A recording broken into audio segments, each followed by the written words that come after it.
She was 19 years old when her own father sold her to a stranger for $800 in gold.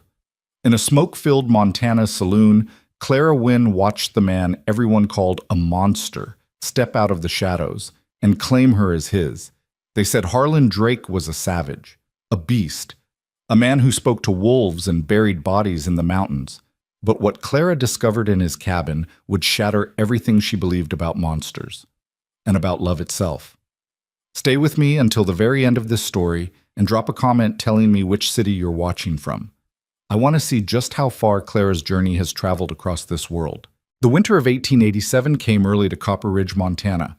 Snow fell in thick, silent sheets across the valley, blanketing the wooden storefronts and muddy roads in a layer of deceptive purity. The mountains rose like ancient sentinels in the distance, their peaks lost in clouds so heavy they seemed to press down on the earth itself. It was the kind of cold that seeped into your bones and made you question whether spring would ever come again. Clara Wynne pulled her threadbare shawl tighter around her shoulders as she stood at the window of their rented room above the general store. Her breath fogged the glass, and she traced a small heart in the condensation, a childish habit she'd never quite outgrown. At 19 years old, Clara had already learned that hope was a luxury she couldn't afford. But still, she drew her little hearts. Still, she dreamed. "Clara," her father's voice cut through the silence like a blade. "Get yourself dressed proper. We're going to the saloon." She turned slowly, her hazel eyes meeting the bloodshot gaze of Samuel Wynne. He stood in the doorway, his clothes rumpled, his graying hair unwashed, his hands trembling with the familiar shake of a man who needed whiskey more than he needed air. "The saloon, Papa?" Clara's voice was soft, careful. She'd learned long ago not to provoke him. "It's nearly dark. The snow—" "Did I ask for your opinion, girl?" Samuel crossed the room in 3 unsteady steps and grabbed her arm, his fingers digging into her flesh. "You'll do as you're told. Put on your mother's blue dress, the one with the lace." Clara's heart sank. Her mother's blue dress. She only wore that dress when her father wanted something, when he needed to present her like merchandise at an auction. The last time had been in Billings, when he tried to arrange a marriage with a 50-year-old widower who smelled of tobacco and looked at Clara like she was a piece of meat. She'd escaped that fate only because the widower had died of apoplexy 3 days before the wedding. "Papa, please," she whispered. "Whatever debt you owe, there must be another way." The slap came without warning, snapping her head to the side and leaving a burning imprint on her cheek. Clara didn't cry out. She'd stopped crying out years ago. "Another way?" Samuel laughed, but there was no humor in the sound. "There is no other way, you stupid girl. Do you think I'd be dragging you to that godforsaken saloon if there was another way? Now get dressed. We leave in 10 minutes. He released her arm and stumbled back toward the door, pausing only to grab the half-empty bottle of whiskey from the nightstand. Clara watched him go, her hand pressed against her stinging cheek, her heart pounding with a fear she couldn't name. She knew somehow that tonight would change everything. The Silver Strike Saloon sat at the edge of Copper Ridge like a rotting tooth in an otherwise healthy mouth. It was a place of shadows and secrets where men came to forget their troubles and women came to survive. The piano player, a one-eyed man named Dutch, pounded out the same 3 songs over and over, his fingers moving mechanically across yellowed keys. Smoke hung thick in the air, mixing with the smell of cheap whiskey, unwashed bodies, and desperation. Clara kept her eyes down as her father guided her through the crowded room. She could feel the stares of the men, hungry, appraising, calculating. In her mother's blue dress, with her honey-brown hair pinned up and her cheeks still flushed from the cold, she knew she looked beautiful. And in a place like this, beauty was currency. "Samuel Wynne!" a voice boomed across the saloon, and Clara looked up to see a large man rising from a poker table in the corner. He was well dressed for Copper Ridge, a brocade vest, a gold watch chain, polished boots. But his eyes were cold, calculating, the eyes of a predator. "Mr. Blackwood," Samuel's voice had taken on that oily, obsequious tone Clara hated. "I brought what I promised." The man, Blackwood, approached them slowly, his gaze traveling over Clara's body with undisguised interest. She forced herself not to flinch, not to show fear. Men like this fed on fear.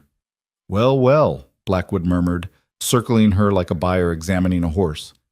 You weren't lying, Wynne. She is a pretty thing. He reached out and lifted a strand of Clara's hair, rubbing it between his fingers. Clean, too. That's rare enough in this town. She's educated, Samuel added eagerly. Can read and write, do figures. Her mother was a schoolteacher before she passed. Is that so? Blackwood smiled, revealing tobacco-stained teeth. An educated whore. How novel. Clara's stomach turned, but she kept her face blank, her voice steady. I am no one's whore, sir. The slap came from her father this time, harder than before, hard enough to split her lip. Blood welled up, hot and metallic, against her tongue. You'll speak when spoken to, girl, Samuel hissed. Then, to Blackwood, forgive her, sir. She doesn't know her place yet. But she'll learn. They always learn. Blackwood laughed, a low, ugly sound. Oh, I do enjoy breaking the spirited ones. He pulled a leather pouch from his vest and tossed it to Samuel. $500, as agreed. She'll work off the rest at my establishment in Helena. Clara's blood ran cold. Helena. She knew what establishments operated in Helena. She'd heard the stories of girls who went there and were never seen again, or if they were hollow-eyed shadows of their former selves, addicted to laudanum and broken beyond repair. Papa, she whispered, grabbing her father's arm. Papa, please, don't do this. I'll work. I'll find a position as a governess, a seamstress, anything. Please don't sell me to this man. For just a moment, just one fleeting second, she saw something flicker in her father's eyes. Guilt, perhaps. Or shame. The ghost of the man he'd been before her mother died, before the whiskey consumed him, before he'd gambled away everything they owned. But then the moment passed, and Samuel Wynne shook off his daughter's hand like she was nothing more than an inconvenience. The deal is done, Clara. Accept your fate. Blackwood grabbed her arm, his grip bruising, his breath hot against her ear. Come along, pretty thing. We have a long journey ahead of us, and I'd like to sample the merchandise before we leave. Clara's vision blurred with tears she refused to shed. This was it, then, the end of everything. She would disappear into Helena's underworld, and no one would know or care. Her mother was dead. Her father had sold her. She had no one. She closed her eyes and sent up a silent prayer to a God she wasn't sure she believed in anymore. And that's when the door of the saloon crashed open. The man who stood in the doorway was unlike anyone Clara had ever seen. He was enormous, easily 6.5 feet tall, with shoulders broad enough to block out the howling wind behind him. His hair was long and dark, streaked with gray at the temples, and his beard was thick and wild. He wore a coat made of animal pelts, heavy boots caked with snow, and at his hip hung a hunting knife that looked capable of gutting a grizzly bear, but it was his eyes that made Clara's breath catch in her throat. They were gray, pale gray, like winter storm clouds, like the mountains themselves. And they held a depth of pain, of solitude, of ancient, unspeakable sorrow that made her heart ache for reasons she couldn't understand. The saloon fell silent. Even Dutch stopped playing, his fingers frozen above the piano keys. Every man in the room seemed to shrink back, as if the stranger carried death itself in his wake. Jesus Christ, someone whispered. It's Drake. The mountain man. I thought he was dead. He killed 3 men in Butte, I heard, tore them apart with his bare hands. Clara watched as the man, Drake, scanned the room with those unsettling gray eyes. His gaze passed over the poker tables, the bar, the frightened faces of the saloon's patrons, and then it landed on her. She couldn't look away. It was like being pinned by the stare of a wolf, terrifying and mesmerizing in equal measure. She expected to see violence in those eyes, or cruelty, or the cold indifference of a predator. Instead, she saw recognition. It made no sense. She'd never met this man, never even seen him before tonight. But something in his gaze suggested he knew her, or perhaps that he'd been looking for her without even knowing it. Harlan Drake. Blackwood's voice had lost its confident edge. What brings you down from your mountain? Run out of wolves to talk to? Drake said nothing. He simply walked forward, his heavy boots thudding against the wooden floor, his presence parting the crowd like Moses parting the Red Sea. Men scrambled to get out of his way, knocking over chairs and spilling drinks in their haste. He stopped directly in front of Clara and Blackwood, towering over them both. Up close, she could see the scars that crisscrossed his face and hands, the marks of a man who had fought the wilderness and won. She could smell pine and wood smoke and something wild, something untamed. "Let her go." His voice was low and rough, like gravel sliding over stone. It was the voice of a man who rarely spoke, who had forgotten how to make pleasant conversation, who used words only when absolutely necessary. Blackwood laughed nervously. "Now, Drake, let's not be hasty. This is a legal transaction. The girl's father sold her to me, fair and square." "I don't care."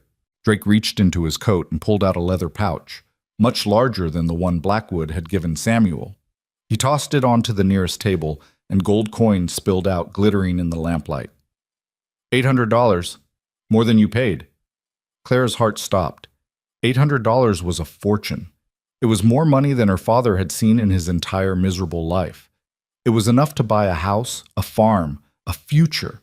And this stranger, this terrifying mountain man who spoke to wolves and killed men with his bare hands, was offering it for her. "Drake, be reasonable," Blackwood tried again, but his voice had gone thin with fear. "The girl is mine. I have plans for her." "Your plans don't matter." Drake took a step closer, and Blackwood flinched back as if struck. "The girl comes with me. Take the money and walk away. Or don't take the money, and I'll bury you in the mountains where no one will ever find you." It wasn't a threat.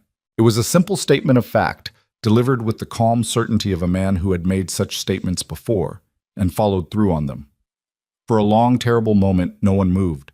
Claire could hear her own heartbeat pounding in her ears, could feel the tension in the room like a physical weight pressing down on her chest. Then Blackwood released her arm. "Fine," he spat, grabbing the pouch of gold from the table.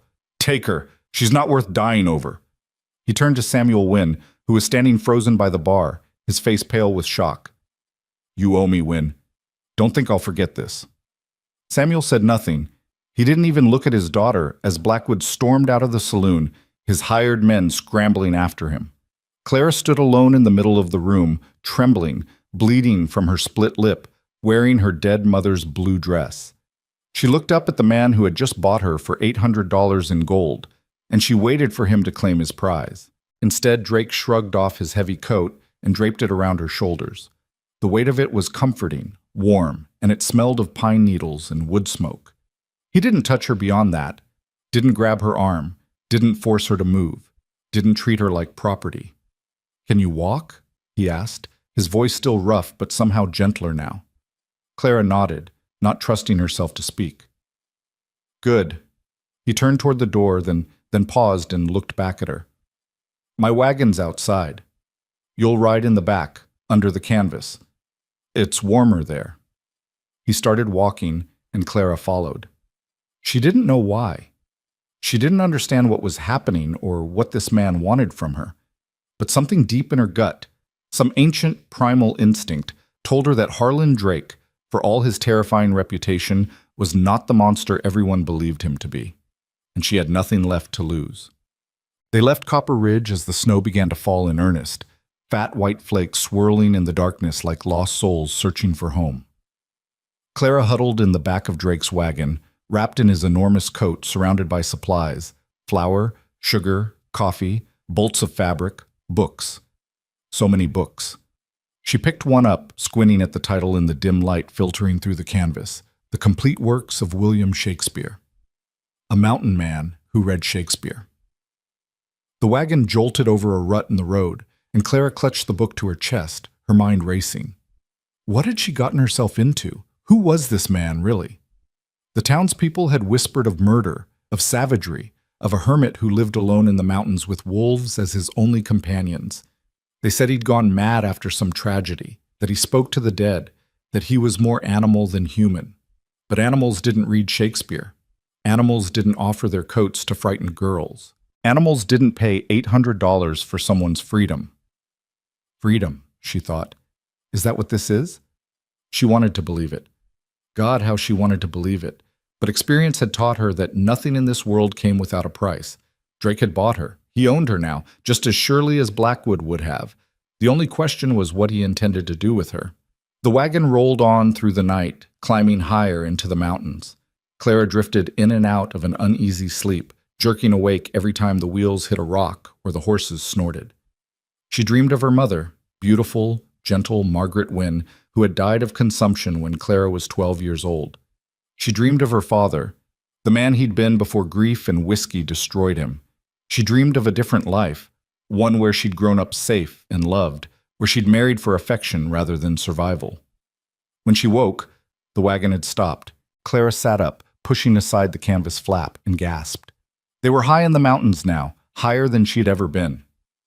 The snow had stopped, and the sky had cleared to reveal a tapestry of stars so bright, so numerous, that it hurt to look at them. The moon hung low and full, casting silver light over a landscape of pristine white. Snow-covered pines, frozen streams, mountains that rose like cathedral spires toward the heavens. And nestled in a small valley, surrounded by those ancient trees, was a cabin. It was larger than Clara had expected. 2 stories, with a stone chimney that breathed silver smoke into the night air. Warm light glowed in the windows, and a covered porch wrapped around the front, sheltering stacks of firewood and what looked like hand-carved furniture. "We're here," Drake said, appearing at the back of the wagon. His voice made her jump. She hadn't heard him approach. He extended a hand to help her down, and after a moment's hesitation, Clara took it. His palm was rough with calluses, his grip strong but careful, and he released her the moment her feet touched the ground. "It's beautiful," she heard herself say, and was surprised to find that she meant it. Drake made a sound that might have been agreement, or might have been dismissal. He was already moving toward the cabin, carrying supplies from the wagon, with the easy strength of a man accustomed to hard labor. Clara followed, her borrowed boots crunching in the snow, her heart beating an uncertain rhythm against her ribs. The cabin's front door opened onto a large main room, a living area with comfortable chairs arranged before a stone fireplace, a kitchen with iron pots hanging from hooks on the ceiling, a wooden table set with 2 chairs. 2 chairs. As if he'd been expecting someone. The fire was burning low, casting dancing shadows across the walls. Clara noticed the decorations immediately. They were impossible to miss. Hand-carved wooden figurines lined the mantelpiece, birds, deer, wolves, a bear standing on its hind legs, a pair of rabbits nestled together. The detail was exquisite, each piece clearly crafted with patience and love. There were also quilts, draped over the chairs, folded on a shelf, spread across what looked like a bed visible through an open doorway. They were beautiful, intricate patterns of color that seemed out of place in a bachelor's mountain cabin. "There's soup on the stove," Drake said, breaking the silence. "You should eat, then sleep. The bedroom is through there." He gestured toward the doorway Clara had noticed. "I'll take the floor out here." Clara blinked. "The floor? But this is your home." "You're my guest." He said it firmly, brooking no argument. "Guests don't sleep on floors." "I'm not your guest," Clara heard herself say. "You bought me. I'm your property." The word tasted bitter on her tongue, but she forced herself to say it. She needed to understand the terms of her captivity. She needed to know what was expected of her. Drake turned to look at her then, really look at her, and something in his gray eyes made her breath catch. It wasn't anger or lust or cruelty. It was something far more complicated, something that looked almost like shame. "I didn't buy you," he said quietly. "I bought your freedom. There's a difference."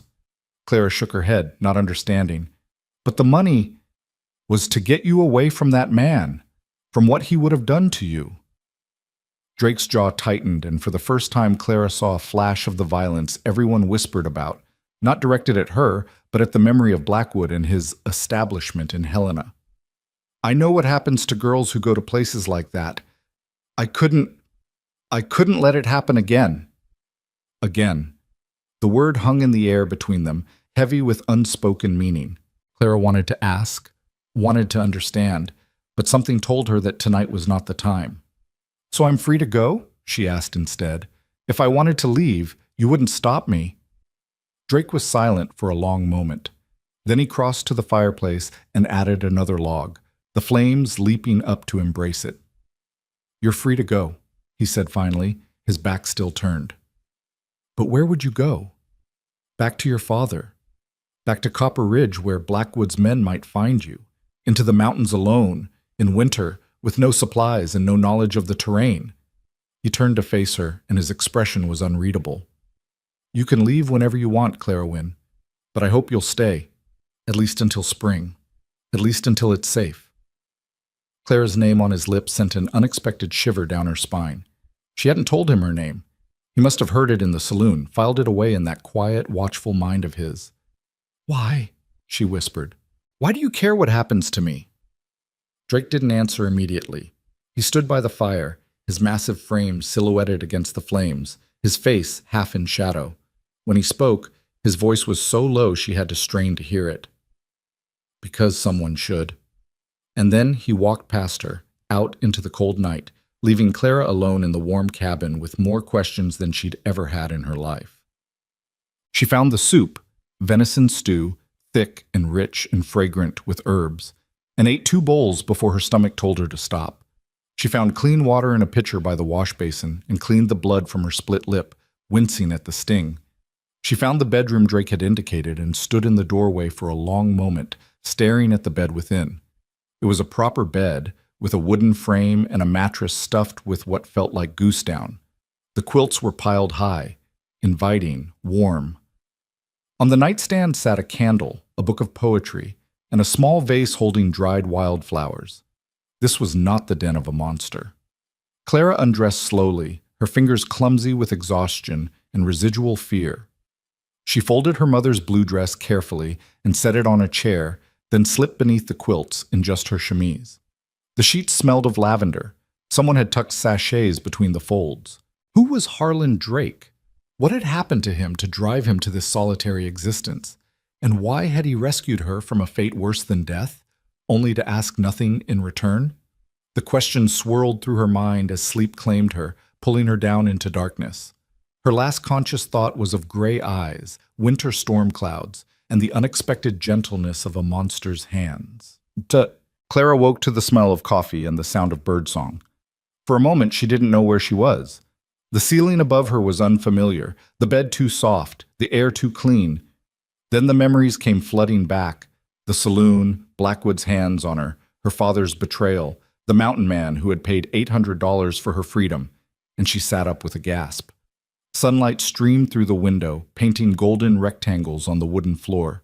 Through the glass, Clara could see a world transformed, snow sparkling like diamonds under a brilliant blue sky, mountains rising in majestic silence, pine trees bowed under their white burden. It was the most beautiful thing she'd ever seen. She dressed quickly in her mother's blue dress, she had nothing else, and ventured out into the main room. Drake was there, sitting at the wooden table with a cup of coffee and a leather-bound book. He looked up when she entered and something flickered across his face, surprise, perhaps, or appreciation. "You're awake," he said, stating the obvious in that gruff, economical way of his. "Yes." Clara hovered near the bedroom doorway, uncertain of her welcome. Thank you for the bed and the soup." Drake nodded, then gestured to the empty chair across from him. "Sit. There's more coffee and bread. You need to eat." She sat, wrapping her hands around the cup of coffee he poured for her, savoring the warmth that seeped into her cold fingers. The bread was fresh, homemade, she realized, studying the uneven crust. This man, this terrifying mountain hermit, baked his own bread. "Do you have questions?" Drake asked suddenly, not looking up from his book. Clara almost laughed. Did she have questions? She had nothing but questions. "Why did you save me?" she asked, choosing the most pressing one. "And please don't say because someone should. I want a real answer." Drake was silent for so long that Clara thought he wouldn't respond. Then he closed his book. She caught a glimpse of the title, Meditations by Marcus Aurelius, and set it aside. 12 years ago, he said slowly, as if each word cost him something, I had a wife. Her name was Eliza. Clara's breath caught. She hadn't expected this. A confession, an explanation, a window into the mystery of Harlan Drake. She was everything. His voice had dropped to a whisper, and his gray eyes were distant, focused on something Clara couldn't see. Kind, brave, beautiful. She could make me laugh, which isn't easy. She could make me believe that life was worth living, which is even harder." He paused, and Clara watched a muscle twitch in his jaw, the only visible sign of the emotion raging beneath his stoic surface. "We were going to have a child, a daughter.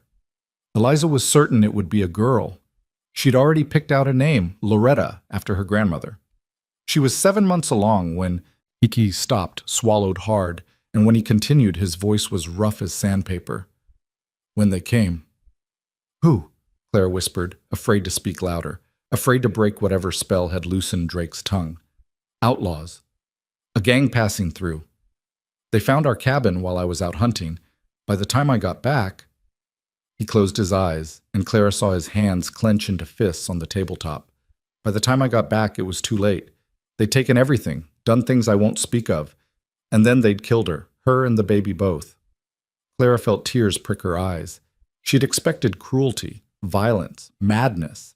She hadn't expected this, a tragedy so profound, so devastating, that it explained everything. The solitude, the reputation, the wolves. "I tracked them down," Drake continued, his voice flat now, emotionless. "All 7 of them. It took me 2 years, but I found every single one, and I made them pay." "The 3 men in Butte," Clara breathed, remembering the whispers in the saloon. "Among others." He opened his eyes and looked at her, and Clara saw something new in those gray depths. Not just pain, but purpose.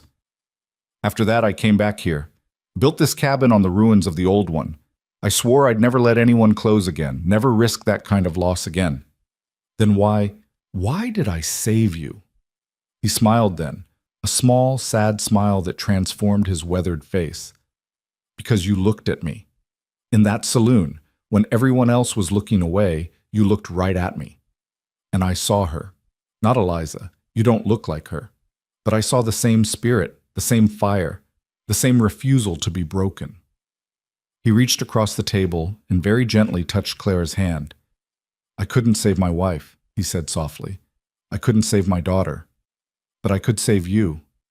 So I did." Clara's tears spilled over then, running down her cheeks unchecked. She didn't try to hide them, didn't try to pretend she wasn't moved by this man's terrible history and unexpected kindness. "I'm sorry," she whispered. "I'm so sorry for what happened to you." Drake withdrew his hand and shook his head. "Don't be sorry. Just be alive. Be free. That's all I ask." They sat in silence for a while, the fire crackling, the coffee cooling, the weight of shared sorrow settling around them like a blanket. And somehow, in that silence, something shifted between them. An understanding, a connection, a fragile bridge built across the chasm of their separate pains. The days that followed were strange and quiet. Drake kept his distance, sleeping on the floor by the fire as promised, spending his days chopping wood, checking animal traps, and venturing into the forest for hours at a time. He spoke little, but when he did, his words were thoughtful, measured, surprisingly eloquent. Clara, for her part, tried to make herself useful. She cleaned the cabin, though it was already cleaner than any bachelor's home had a right to be. She cooked meals from the supplies Drake had brought from town, discovering a modest talent for turning simple ingredients into something palatable. She mended a tear in one of the quilts and reorganized the bookshelves by author's last name. And she read. God, how she read. Drake's collection was eclectic and extensive. Shakespeare and Shelley, Austen and Dickens, Thoreau and Emerson, history books and philosophy texts, volumes of poetry and scientific treatises. Clara devoured them all, curled up in a chair by the fire, while Drake whittled wooden figurines at the table or stared into the flames with those distant gray eyes. Sometimes, in the evenings, he would read aloud. His voice, so rough and hesitant in conversation, transformed when he read Shakespeare. He gave each character a distinct voice, a personality, a soul. Clara would close her eyes and let the words wash over her, transported to Verona, to the forest of Arden, to Elsinore's haunted halls. To be or not to be, Drake read one night, his voice low and resonant. That is the question. Whether 'tis nobler in the mind to suffer the slings and arrows of outrageous fortune, or to take arms against a sea of troubles and by opposing, end them. Clara opened her eyes and found him watching her, the book forgotten in his lap. Do you believe that? She asked. That opposing our troubles can end them? Drake considered the question, his brow furrowed in thought. I believe we have a choice, he said finally. Suffer in silence or fight for something better, Eliza. She was a fighter. Until the very end. So are you, Clara said quietly. You fought for me.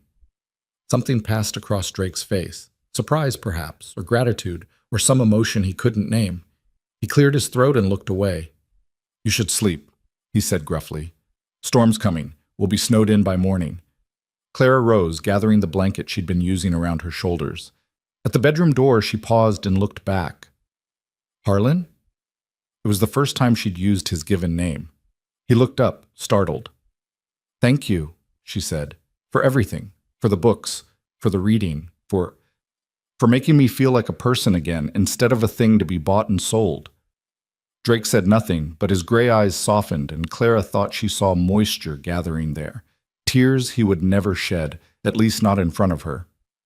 Good night, Clara, he said at last. Good night, Harlan. She went to bed with a strange warmth in her chest, and for the first time since her mother died, Clara Wynne fell asleep without fear. The storm Drake had predicted arrived with a vengeance.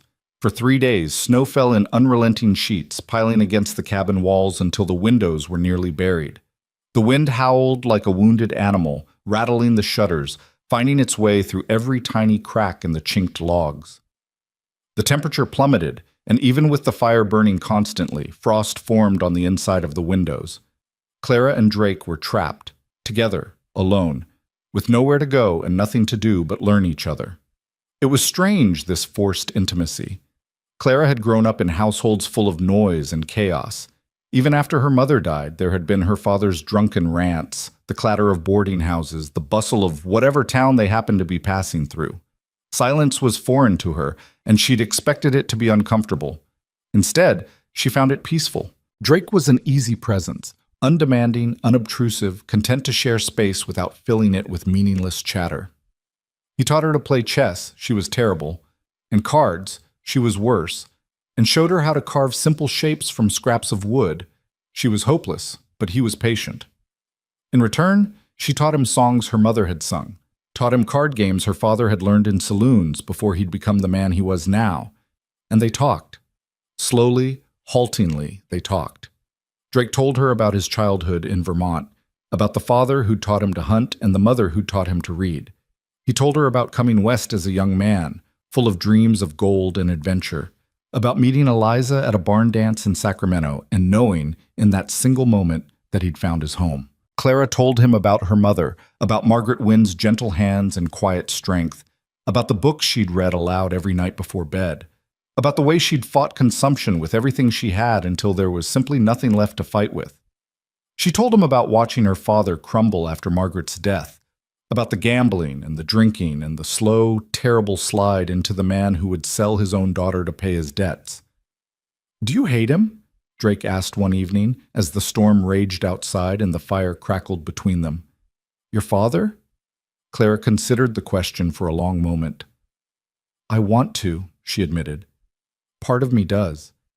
But mostly I just feel sad. He wasn't always like this. When my mother was alive, he was kind. Funny. He used to carry me on his shoulders and call me his little princess." She laughed, but there was no humor in the sound. "Hard to believe now." "Grief changes people," Drake said quietly. "Sometimes it breaks them." "Is that what happened to you? Did grief break you?" Drake was silent for so long that Clara thought she'd overstepped. Then he sighed, a deep, weary sound that seemed to come from somewhere far away. "For a while," he admitted. "After Eliza and the baby, I didn't want to live. I thought about ending it more than once. But then I'd think about the men who'd done this, and I'd decide I needed to stay alive long enough to make them pay. Revenge kept me going when nothing else could. And after, when they were all dead, after..." He looked into the fire and the flames reflected in his gray eyes, turning them to molten silver. "After, I had to find a new reason. So I came back here, built this cabin, made a life such as it is. The wolves help." Clara blinked. "The wolves?" Drake smiled. A real smile this time, one that crinkled the corners of his eyes and softened his whole face. "You'll meet them soon enough. They're family, of a sort. The only kind I thought I'd ever have again." Clara wanted to ask more, but a gust of wind rattled the cabin walls, and the moment was lost. Drake rose to add another log to the fire, and they fell into companionable silence once more. But that night, as Clara lay in her warm bed listening to the storm rage outside, she found herself thinking about wolves and family, and the strange, wounded man who had given her both shelter and hope. And she found herself wondering if, perhaps, she could be a reason for him too. On the fourth day, the storm broke. Clara woke to silence, a profound, absolute silence that seemed to press against her ears after days of howling wind. She dressed quickly and rushed out into the main room where Drake was already pulling on his heavy coat and boots. "The snow's stopped," he said, stating the obvious. "I need to check the traps, clear the path to the barn, make sure the horses survived. Can I come with you?" The words were out before Clara could think better of them. "I've been inside for so long, I feel like I'm going mad." Drake hesitated, then nodded. "Dress warm. Wear these." He handed her a pair of thick wool pants and a heavy sweater. "Your dress is useless in the deep snow." Clara took the clothes without comment, though her cheeks flushed slightly at the intimacy of wearing his garments. She changed quickly in the bedroom, rolling up the pants legs and cinching the sweater with a leather belt. When she emerged, Drake looked her over with an expression she couldn't read. "You look like a proper mountain woman," he said finally, and Clara thought she detected a hint of approval in his gruff voice. They stepped outside into a world transformed. The snow was waist-deep in places, higher where the wind had created drifts against the cabin walls and outbuildings. The sky was a brilliant, cloudless blue, and the sun reflecting off the white landscape was almost blinding. The air was crisp, clean, and cold, so cold that Clara's breath crystallized the moment it left her lips, hanging in the air like tiny diamonds before dissipating. "It's beautiful," she breathed. "It's dangerous," Drake corrected, but there was no harshness in his tone. "This much snow, this cold, it kills people who aren't careful. Stay close to me." Clara nodded and fell into step behind him as he began breaking a path through the drifts. It was hard work, exhausting work, and within minutes her legs were burning and her lungs ached from the cold air. But she didn't complain, didn't ask to go back inside. She was free, truly free, for the first time in her life, and she intended to experience every moment of it. They reached the barn without incident. The horses were cold but unharmed, and Clara helped Drake bring in fresh water and hay. They checked the animal traps next, finding 2 rabbits and a fox, which Drake dispatched quickly and humanely. Clara looked away during the killing, but forced herself to watch as he dressed the animals, understanding that this knowledge might one day save her life. "You're learning," Drake observed, his tone neutral but somehow approving. "I have a good teacher." He glanced at her, and something shifted in his gray eyes, something warm, something soft. But before Clara could examine it, he turned away and began the trek back toward the cabin. That's when the wolves appeared. They came out of the forest like ghosts, silent, silver, their yellow eyes gleaming in the winter light. There were 6 of them, ranging from a massive gray male to a smaller, darker female who hung back from the group.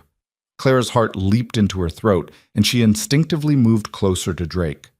"Don't be afraid," he said quietly, not reaching for his knife, not showing any sign of alarm.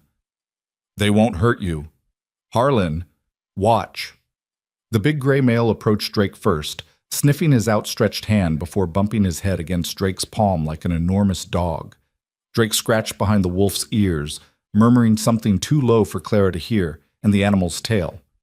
Clara hadn't even known wolves could wag their tails, swept back and forth in obvious pleasure. One by one, the other wolves approached, each receiving a greeting from Drake, each responding with the same strange, dog-like affection. Finally, the dark female crept forward, more cautious than the rest, and stood before Clara. "This is Shadow," Drake said. "She's the Omega, the lowest-ranking member of the pack. She lost her mate last spring, and she's been different since. Quieter, more careful." Clara looked at the wolf, and the wolf looked back. There was something in those yellow eyes, something knowing, something sympathetic, as if Shadow recognized a kindred spirit. Slowly, hardly daring to breathe, Clara extended her hand. Shadow sniffed it, her cold nose brushing Clara's fingers. Then, incredibly, she pressed her head against Clara's palm and closed her eyes. "She likes you," Drake said, and there was wonder in his voice, as if this were something he hadn't expected, something rare and precious. "That's unusual. She doesn't trust easily." "Neither do I," Clara whispered, her fingers buried in Shadow's thick fur. "Maybe that's why we understand each other." They stood there for a long moment, man, woman, and wolves, in the frozen silence of the Montana wilderness. And Clara thought, with sudden, startling clarity, "This is where I belong." Whoa. The weeks that followed were the strangest and most wonderful of Clara's life. She learned the rhythms of the mountain, learned to read the weather and the color of the sky and the behavior of the animals, learned to track deer through snow and recognize edible plants beneath the winter frost. She learned to shoot, badly at first, then better, to set traps, to skin and butcher game. She learned to bake bread almost as good as Drake's, to patch her own clothes, to bank a fire so it would last through the night. And she learned Harlan Drake. She learned that he talked to the wolves because they were the only ones who listened without judgment. She learned that he carved figurines to calm his mind, that reading aloud helped him remember Eliza's voice, that he still woke sometimes in the grip of nightmares so terrible they left him shaking and silent for hours afterward. She learned that he was gentle with animals and harsh with himself, that he carried guilt for his wife's death like a physical weight, that he believed, truly believed, he didn't deserve happiness or love or any of the ordinary human connections most people took for granted. And she learned, slowly and inexorably, that she was falling in love with him. It crept up on her like the spring that was slowly approaching, imperceptible at first, then suddenly, overwhelmingly present. It was in the way her heart lifted when she heard his heavy footsteps on the porch. It was in the way she found excuses to brush against him, to stand close to him, to watch him when she thought he wasn't looking. It was in the warmth that spread through her chest when he smiled at something she'd said, or laughed at one of her terrible jokes, or looked at her with those gray eyes that seemed to see straight through to her soul. She didn't tell him. How could she? He'd made it clear that he'd saved her from a sense of duty, not attraction. He'd made it clear that his heart belonged to a dead woman and an unborn daughter. He'd made it clear that he was broken, beyond repair, unworthy of love. But Clara couldn't help herself. She loved him anyway.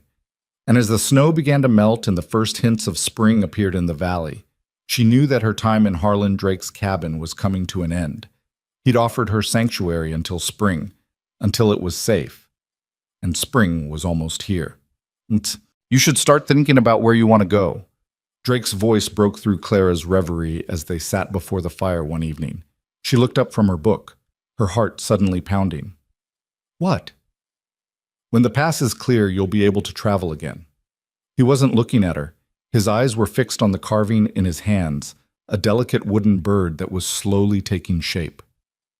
"I have some money saved, enough to get you to San Francisco maybe, or back east if you prefer. You could start fresh. Make a new life." Clara set her book aside, her hands trembling. "Is that what you want? For me to leave?" Drake was silent for a long moment. When he spoke, his voice was rough, strained. "It doesn't matter what I want. This was always meant to be temporary. A refuge, not a home."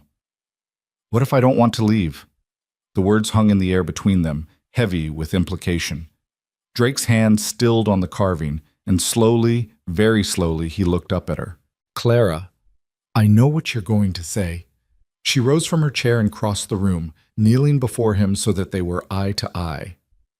"You're going to tell me that I deserve better than a broken mountain man who talks to wolves and lives in the wilderness. You're going to tell me that you have nothing to offer, that your heart is buried in a grave somewhere, that you're not capable of loving again." "Those things are true." His voice was barely a whisper. "No, they're not." Clara reached up and cupped his face in her hands, feeling the roughness of his beard, the tension in his jaw. "I've seen you, Harlan. The real you. Not the monster the town whispers about, but the man who cooks soup for frightened girls and reads Shakespeare by firelight and cries over wooden figurines when he thinks no one's watching." She saw him flinch. She'd touched a nerve, but she pressed on. I've seen your heart, and it's not broken. It's healing. Slowly, yes. Painfully, yes. But it's healing. And She took a deep breath, summoning all her courage. I want to be part of that healing. I want to stay with you. Not because I have nowhere else to go, but because there's nowhere else I want to be. Drake stared at her, his gray eyes wide with something that might have been hope and might have been fear. His hands came up to cover hers, warm and rough and trembling. You don't know what you're saying, he managed. I can't be what you need. You already are. Clara leaned forward and pressed her forehead to his. You already are, Harlan. You just don't see it yet. For a long, breathless moment, neither of them moved. The fire crackled. The wind whispered against the windows. Somewhere in the distance, a wolf howled, a long, mournful sound that seemed to carry all the loneliness and longing in the world. And then, slowly, reverently, Harlan Drake kissed Clara Wynne. It was a gentle kiss, tentative and tender, the kiss of a man who had forgotten how.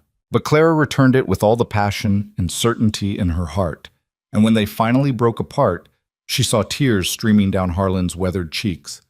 I don't deserve you, he whispered. That's for me to decide, she whispered back, and I've decided. They sat together before the fire, her head on his shoulder, his arm around her waist, and they watched the flames dance and the shadows play across the walls of their cabin now, in the mountains of Montana. Outside, the wolves began to howl again, but this time it sounded less like mourning and more like celebration. And Clara Wynne, who had been sold for $800 in gold to a man everyone called a monster, finally understood what it meant to come home. Spring arrived in the mountains like a shy guest, uncertain of its welcome after such a brutal winter. The snow retreated inch by inch, revealing patches of dark earth and the first tentative shoots of green. Streams that had been frozen solid began to murmur and sing, carrying meltwater down from the peaks toward the valley below. The air lost its bitter edge and took on a softness, a promise of warmth to come. Clara woke each morning to birdsong now instead of howling wind, and she found herself smiling before she even opened her eyes. Everything had changed since the night she'd confessed her feelings to Harlan. Not dramatically, not obviously, he was still the same quiet, gruff mountain man who measured his words like precious coins. But there was a new tenderness between them, a careful intimacy that made Clara's heart sing. He reached for her hand when they walked through the forest. He brushed her hair back from her face when the wind tangled it. He said her name like it was a prayer, soft and reverent in the darkness of the cabin. They hadn't shared a bed yet. Harlan was old-fashioned that way, insisting that propriety mattered even in the wilderness, even when they were the only two humans for miles. But he'd moved from the floor to a makeshift cot near the fire, and sometimes, when Clara couldn't sleep, she would creep out of the bedroom and sit beside him, and they would talk in whispers until dawn painted the windows gold. She learned more about him during those midnight conversations than she had in all the weeks before. She learned that his favorite color was the blue of a summer sky just before sunset. She learned that he'd once wanted to be a teacher, before life had other plans. She learned that he still talked to Eliza sometimes, in his head, telling her about his day, asking her opinion on things, seeking her blessing for this unexpected second chance at happiness. Does that bother you? He asked one night, his voice uncertain. That I still speak to her? Clara considered the question carefully before answering. No, she said finally. I think it would bother me more if you didn't. She was your wife. She carried your child. That kind of love doesn't just disappear because someone dies. It becomes part of who you are.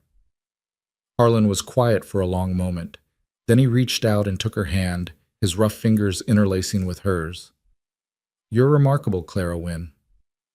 I'm practical, she corrected with a smile. There's a difference. No. He lifted her hand to his lips and kissed her knuckles, a gesture so tender it made her breath catch. You're remarkable, and I thank God every day that I walked into that saloon when I did. They sat together in comfortable silence after that, watching the embers glow in the fireplace, listening to the distant howl of wolves greeting the rising moon. And Clara thought, not for the first time, that she had never been happier in her entire life. The days grew longer and warmer, and with the improving weather came new challenges and opportunities. The cabin needed repairs after the harsh winter, loose shingles, a drafty window, a section of the porch that had begun to rot. Clara threw herself into the work alongside Harlan, learning to swing a hammer, to measure and cut lumber, to mix mortar for the stone chimney that needed patching. She was terrible at first. Her stitches were crooked, her measurements off, her hammer swings more likely to hit her thumb than the nail. But Harlan was patient, endlessly patient, guiding her hands, showing her the proper technique, never once laughing at her mistakes. "You're a good teacher," she told him one afternoon, as they worked side by side replacing the rotted porch boards. "You would have been a wonderful teacher if things had been different." Harlan paused, his hammer suspended mid-swing. "I used to think about it," he admitted. "Back in Vermont, before I came west. There was a schoolhouse in my town, run by an old woman named Mrs. Hennessy. She used to let me help with the younger children, teaching them their letters, listening to them read. I loved it. Why didn't you pursue it?" He shrugged, resuming his work. "Gold fever, same as everyone else who came to California in those days.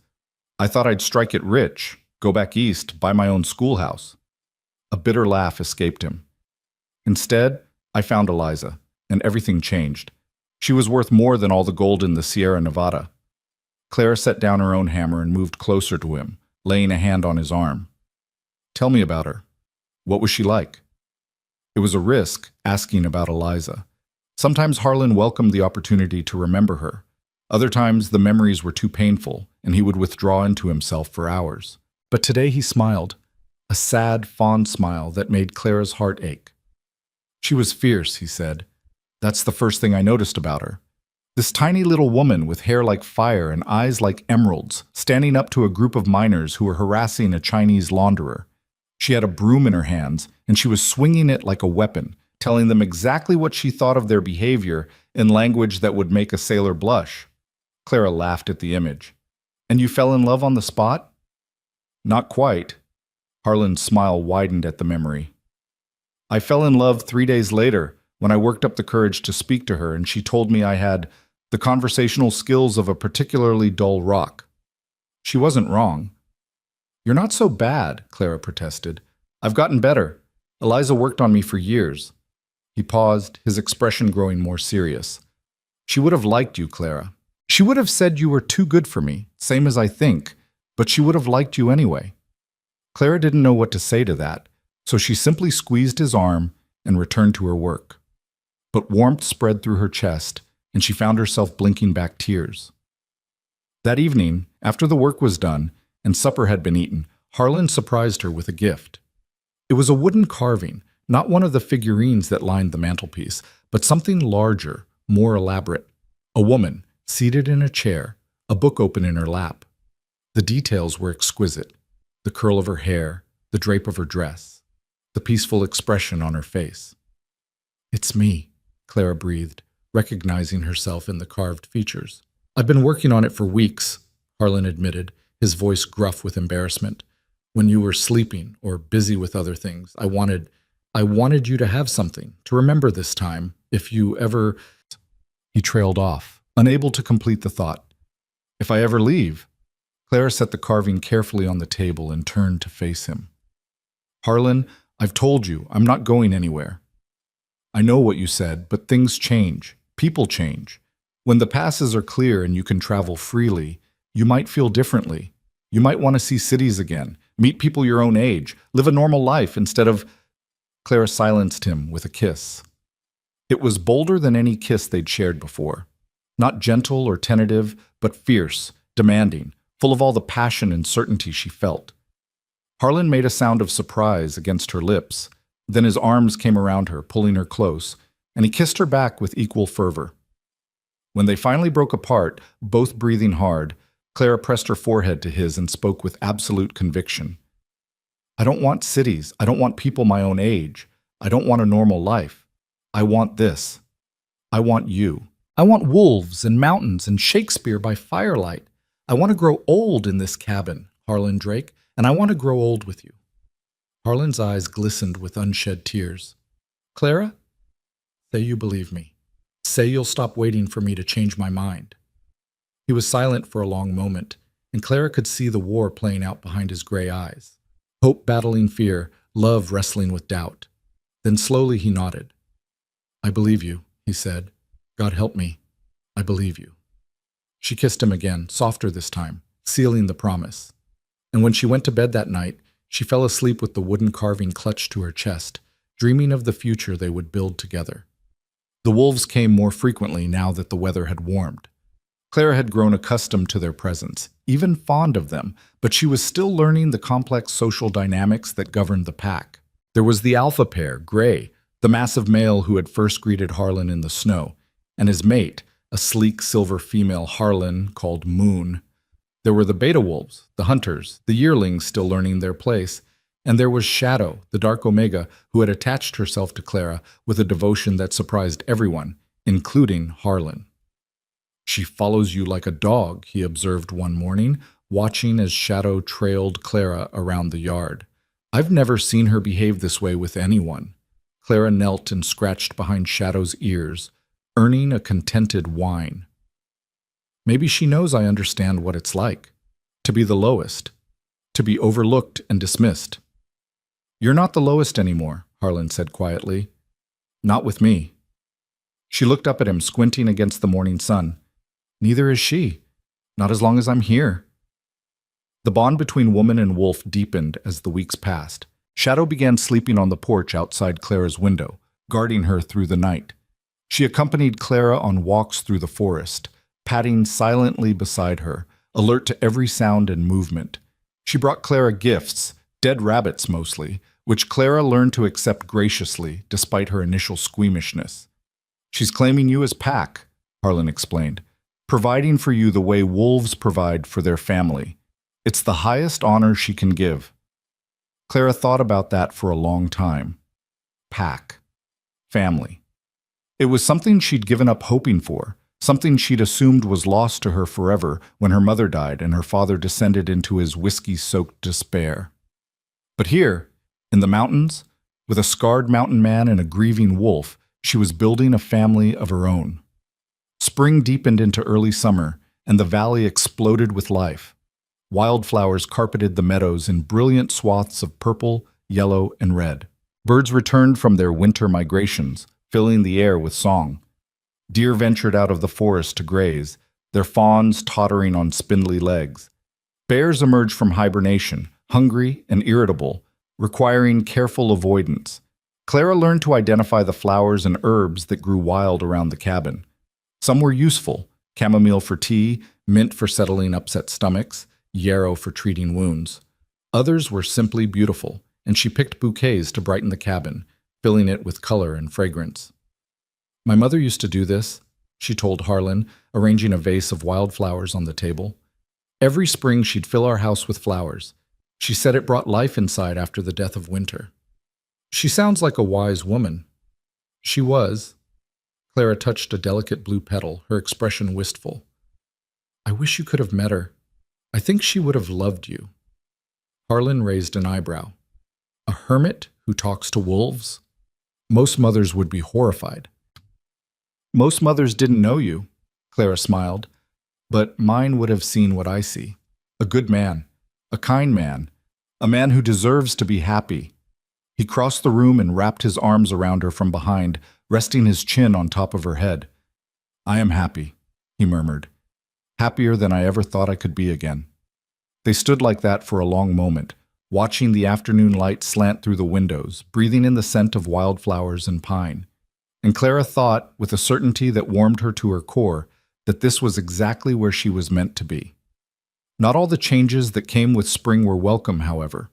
As the mountain passes cleared and travel became possible again, news began to trickle up from Copper Ridge. A trader passing through brought stories of the town below, gossip about who had married whom, which businesses had failed over the winter, what scandals had erupted in the long, dark months. And he brought news of Samuel Wynne. "Your father's in a bad way, miss," the trader told Clara, his weathered face sympathetic. "Lost everything he had in a card game about 2 months back. He's been living rough ever since, begging for drinks, sleeping in alleys. Some folks feel sorry for him, but most just want him gone." Clara listened to this report with a strange detachment. She'd expected to feel something, anger perhaps, or satisfaction, or even pity. Instead, she felt only a hollow emptiness, as if the man the traitor described were a stranger rather than her own flesh and blood. "Thank you for telling me," she said. "Is there anything else?" The traitor hesitated, glancing at Harlan. "Well, miss, there's one more thing. That man Blackwood, the one from Helena? He's been asking around about you, offering money for information on where you went." Clara's blood ran cold. "Blackwood? He's been back to Copper Ridge twice since you disappeared. Says you owe him for breach of contract. Says he'll find you eventually, one way or another."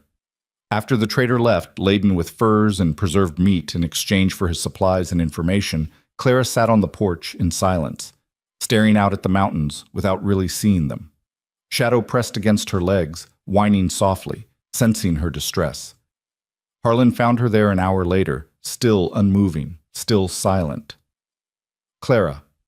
He sat down beside her, his presence solid and reassuring. "Talk to me." "He's looking for me." Her voice was flat, emotionless. "Blackwood. He hasn't forgotten. He won't stop." "Let him look." Harlan's tone was hard as stone. "He won't find you, and if he does what? You'll kill him?" Clara turned to face him, and there was fear in her eyes. Not of Harlan, but of what he might become for her sake. "I don't want that. I don't want you to become a murderer again because of me." "I did what I did for Eliza, and I'd do it again," Harlan said quietly. "For her, for you, for anyone who threatens my family. That's what I'm afraid of." Clara reached out and took his hands, her grip tight. "I've seen what revenge did to you, Harlan. The guilt you carry, the nightmares that won't leave you alone. I don't want to be the reason you add more weight to that burden." "You wouldn't be the reason. He would be. It doesn't matter whose fault it is. The blood would still be on your hands. The memories would still haunt you." She lifted one of his hands and pressed it to her cheek. "I love you. I love the man you're becoming, the man who reads poetry and carves birds and talks to wolves. I don't want to lose him to the darkness again." Harlan was silent for a long moment, his jaw tight, his eyes troubled. Then he sighed and gathered her into his arms, holding her close. "I won't go looking for trouble," he promised. "But if trouble comes here, I will protect you. That's not negotiable." Clara nodded against his chest, accepting the compromise. It wasn't perfect, but nothing ever was. All they could do was live each day as it came and hope that the shadows of the past would stay where they belonged. The summer months passed in a golden haze of work and love and growing contentment. Clara's nightmares, which had plagued her since childhood, began to fade. She slept soundly now, wrapped in quilts that smelled of lavender, knowing that Harlan was just beyond the door and Shadow was watching over them both. She grew stronger too. The physical labor of mountain life, chopping wood, hauling water, tending the garden they'd planted behind the cabin, transformed her body from the pale, fragile thing it had been into something lean and capable. Her hands developed calluses. Her arms showed muscle. Her skin took on the healthy glow of someone who spent hours each day in the sun and wind. "You're beautiful," Harlan told her one evening, watching her hang laundry on the line they'd strung between two pine trees. "More beautiful than when I first saw you." Clara laughed.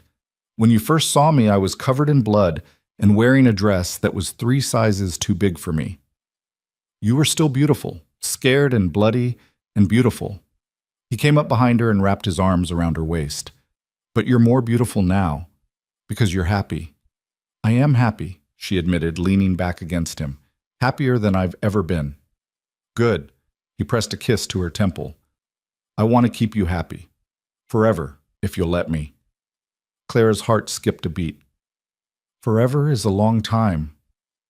"Not long enough, not with you." She turned in his arms and looked up at him, searching his face. "Harlan Drake, are you asking me something?" "Not yet." His smile was small but genuine. "When I ask, you'll know, but I'm working up to it, trying to figure out how to do it right." "There's no wrong way," Clara said softly. "Not between us." "There is for me." His expression grew serious. "I asked Eliza in a field of wildflowers, at sunset, with a ring I'd saved 6 months to buy. It was perfect. Everything was perfect. He paused, swallowing hard. I can't give you that. I can't give you a church wedding or a proper honeymoon or any of the things a woman deserves. But I want to give you something. Something that's just ours. Clara felt tears prick her eyes. You've already given me everything, she whispered. You gave me my freedom. You gave me a home. You gave me your heart. I want to give you my name too. His voice was rough with emotion. When I'm ready, when I can do it properly. She reached up and cupped his face in her hands. I'll wait, she said. However long it takes. I'll wait. They kissed then, soft and sweet, a promise sealed without words. And Clara knew with absolute certainty that she would never love anyone else the way she loved this wounded, gentle, impossible man. As summer reached its peak, Harlan began teaching Clara more advanced survival skills. She learned to fish in the cold mountain streams, to identify animal tracks and scat, to read the landscape for signs of weather change. She learned which plants were poisonous and which could save a life, which mushrooms were safe to eat and which would kill you within hours.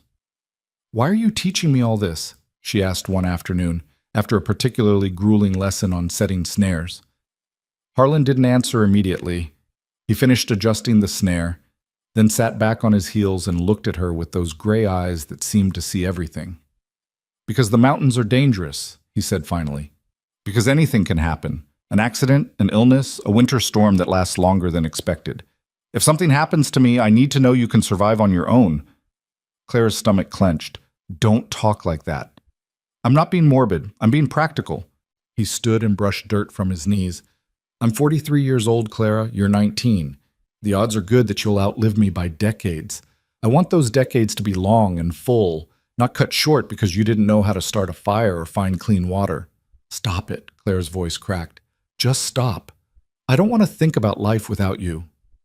Neither do I. He came to her and took her hands, his grip firm and warm.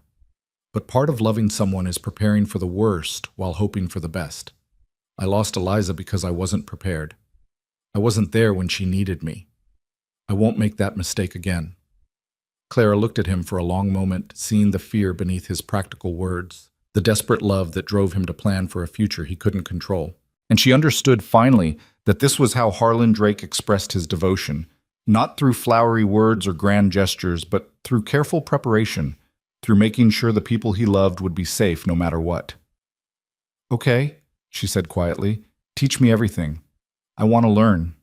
He smiled, a real smile full of relief and pride. That's my girl. The lessons continued throughout the summer, and Clara absorbed them all like a sponge. By the time the first leaves began to turn, she could gut a fish, set a bone, build a shelter from pine branches, start a fire in the rain, navigate by the stars, and identify edible plants in any season. She wasn't an expert, not yet, but she was capable, competent, and confident in a way she'd never been before. She was, as Harlan had said that first day in the snow, becoming a proper mountain woman. Fall arrived with a blaze of color that took Clara's breath away. The aspens turned gold, the maples red, the oaks a deep burnished bronze. The mountains looked like they were on fire, and the air grew crisp and sweet with the smell of decaying leaves and ripening apples. It was during this golden time, as they worked together to harvest the garden and prepare for winter, that Clara first noticed something was different. She was tired. More tired than usual, despite the shorter days. Her stomach, usually reliable, had become unpredictable, rebelling at the smell of cooking meat. And her courses, always regular, had failed to appear for 2 months running. She didn't say anything to Harlan at first. She wasn't sure, couldn't be sure, and she didn't want to raise hopes or fears unnecessarily. But as the weeks passed and her symptoms continued, she could no longer deny what her body was telling her. She was carrying Harlan Drake's child. The realization hit her one morning as she stood at the window, watching the wolves play in the first frost of autumn. She pressed her hand to her still flat stomach and felt tears slide down her cheeks, tears of joy, of terror, of overwhelming love. A baby. Their baby.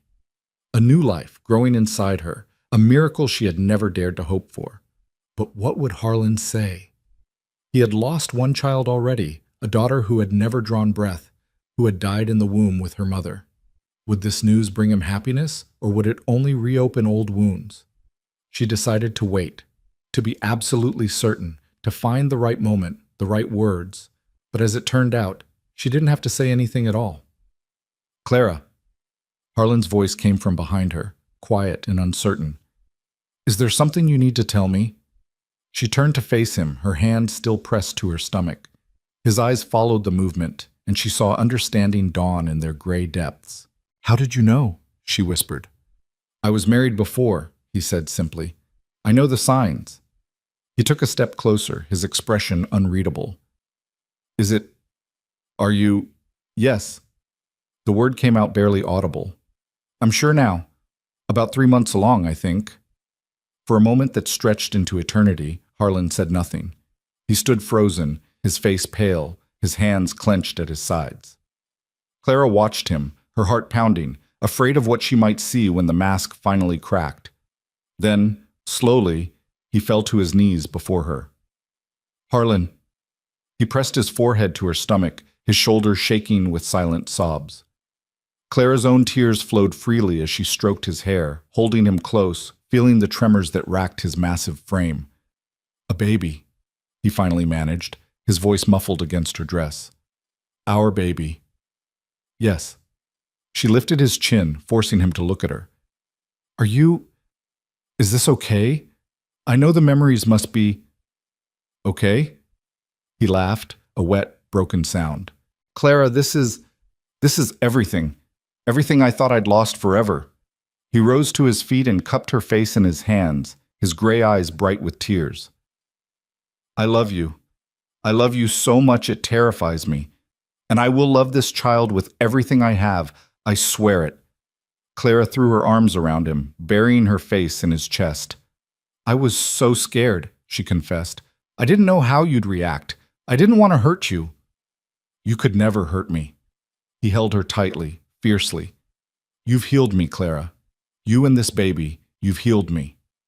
They stood like that for a long time, wrapped in each other's arms, the autumn light streaming through the windows around them. Outside, the wolves began to howl, not the mournful sound of mourning, but something higher, sweeter, almost like singing. "They know," Harlan murmured against her hair. "Somehow, they know." Clara smiled through her tears. "Then I guess it's official. We're going to be a family." "We already are," Harlan said. "We already are." That evening, Harlan asked Clara to marry him. He didn't do it with a ring. There was no ring to give, not yet, but with words, simple and true, spoken by firelight, with Shadow watching from her customary spot on the porch. "I know it's not the proposal you deserve," he said, kneeling before her as he had done that morning. "I don't have flowers or music or any of the things a man should have when he asks the woman he loves to be his wife. But I have my heart, Clara, and it's yours. It's been yours since that night in the saloon, when you looked at me and didn't flinch away." Clara reached out and touched his face, feeling the roughness of his beard, the wetness of tears on his cheeks. "I have nothing to give you but myself," he continued, his voice breaking. "But I promise to love you until my last breath. I promise to protect you and our child with my life. I promise to be the man you see in me, even when I can't see him myself." He took her hand and pressed it to his chest, where his heart beat strong and steady. "Clara Wynne, will you be my wife?" She didn't hesitate. She didn't need to. "Yes," she said. "Yes, Harlan Drake, 1,000 times, yes." He kissed her then, deep and passionate and full of promise. And outside, the wolves howled their approval to the stars. The winter that followed was different from the last. Clara was no longer a frightened stranger, huddling in borrowed clothes in a cabin she didn't understand. She was home, truly home, building a life with the man she loved, preparing for the child growing inside her. The storms still came, fierce and relentless, but they felt less threatening now. The cabin was a haven, not a prison. They were married in December on the winter solstice, the longest night of the year. There was no priest. The nearest one was 3 days' ride away, and Clara's condition made travel inadvisable. But Harlan had lived among the Blackfoot people for several years after Eliza's death, and he knew their ways. The Blackfoot believed that marriage is a bond between souls, he explained as they stood together in the snow beneath a canopy of stars. It doesn't require a witness except the earth and sky and the spirits that dwell in all living things. Clara shivered, but not from the cold. She was wrapped in furs Harlan had sewn himself, her cheeks pink from the winter air, her stomach beginning to round with their child. Shadow sat at her feet, watching with those knowing yellow eyes, and in the distance the rest of the pack had gathered to observe. "What do we do?" Clara asked. "We speak our vows, we bind ourselves together, and we trust that whatever powers exist in this world will honor what we've made." They held hands, facing each other in the moonlight. Around them the mountains stood silent and eternal, guardians of this sacred moment. "I take you as my wife," Harlan said, his voice steady despite the emotion in his eyes. "I promise to love you, protect you, honor you, for all the days of my life. When the wolves howl, I will howl with them for you. When the snows come, I will be your warmth. When darkness falls, I will be your light. This I swear by the mountains that have been my refuge, by the wolves that are my family, by the spirits of those who came before us." Clara felt tears freezing on her cheeks, but she didn't wipe them away. "I take you as my husband," she said, her voice trembling with love. "I promise to love you, stand beside you, build a life with you, for all the days of my life. When you forget your worth, I will remind you. When you carry burdens alone, I will help you bear them. When the past comes calling, I will face it with you. This I swear by the stars that guided me to you, by the child that grows within me, by the love that saved us both." Harlan reached into his coat and produced something small, something that glinted in the moonlight. Clara gasped. It was a ring, carved from bone and inlaid with a tiny piece of turquoise, polished until it gleamed like the summer sky. "I made it," he said, his voice gruff with embarrassment. "It's not gold, but it's perfect." Clara extended her hand, and he slipped the ring onto her finger.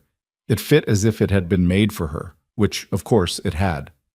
"With this ring, I wed thee," Harlan said, "now and forever." "Now and forever," Clara echoed. And then the wolves began to howl. Not one or two, but all of them, their voices rising in a wild, beautiful chorus that seemed to fill the entire valley. Clara laughed through her tears, and Harlan pulled her close, and they kissed under the stars while the mountains and wolves bore witness to their union. It wasn't a traditional wedding. There was no church, no congregation, no white dress or wedding feast. But as Clara stood in her husband's arms, feeling the ring on her finger and the baby stirring in her womb, she knew it was perfect.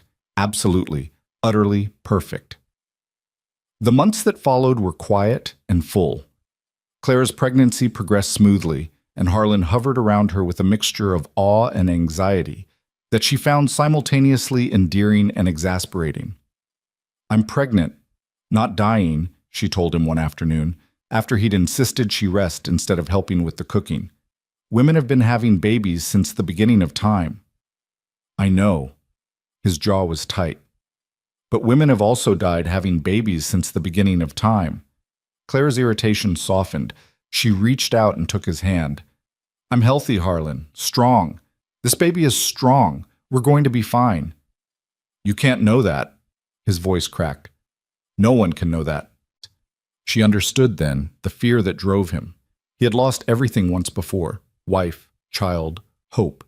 The prospect of losing it all again was more than he could bear. "Come here," she said, pulling him down to sit beside her.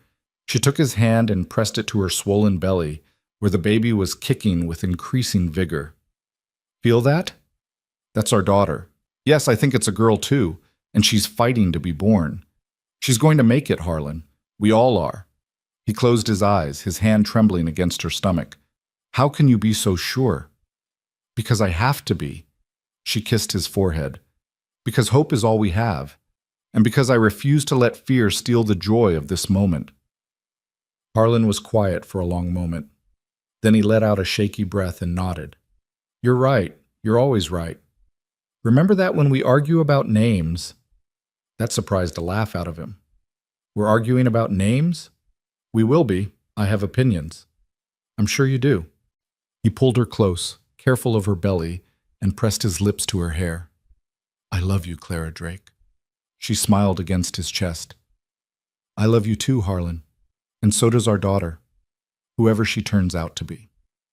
But even as she spoke the words of comfort, Clara couldn't quite shake her own fears. Childbirth was dangerous, especially here, miles from any doctor or midwife. If something went wrong, she pushed the thought away. Hope, she reminded herself. Hope was all they had. As winter slowly released its grip and the first signs of spring appeared in the valley, Clara and Harlan prepared for the arrival of their child. Harlan built a cradle from pine wood, carved with the same delicate attention he gave to his figurines. Clara sewed tiny clothes from soft fabric, her stitches neat and careful. And they talked about the future. I want her to be educated, Clara said one evening, as they sat together watching the fire, to know how to read and write and think for herself. My mother always said that education was the greatest gift a parent could give. We have books, Harlan offered. Plenty of them. And you can teach her, like Mrs. Hennessy taught me. Clara nodded, liking the idea. I want her to know music too, and poetry, and how to survive in the wilderness like you've taught me. She'll know it all. Harlan stroked her hair, his touch gentle.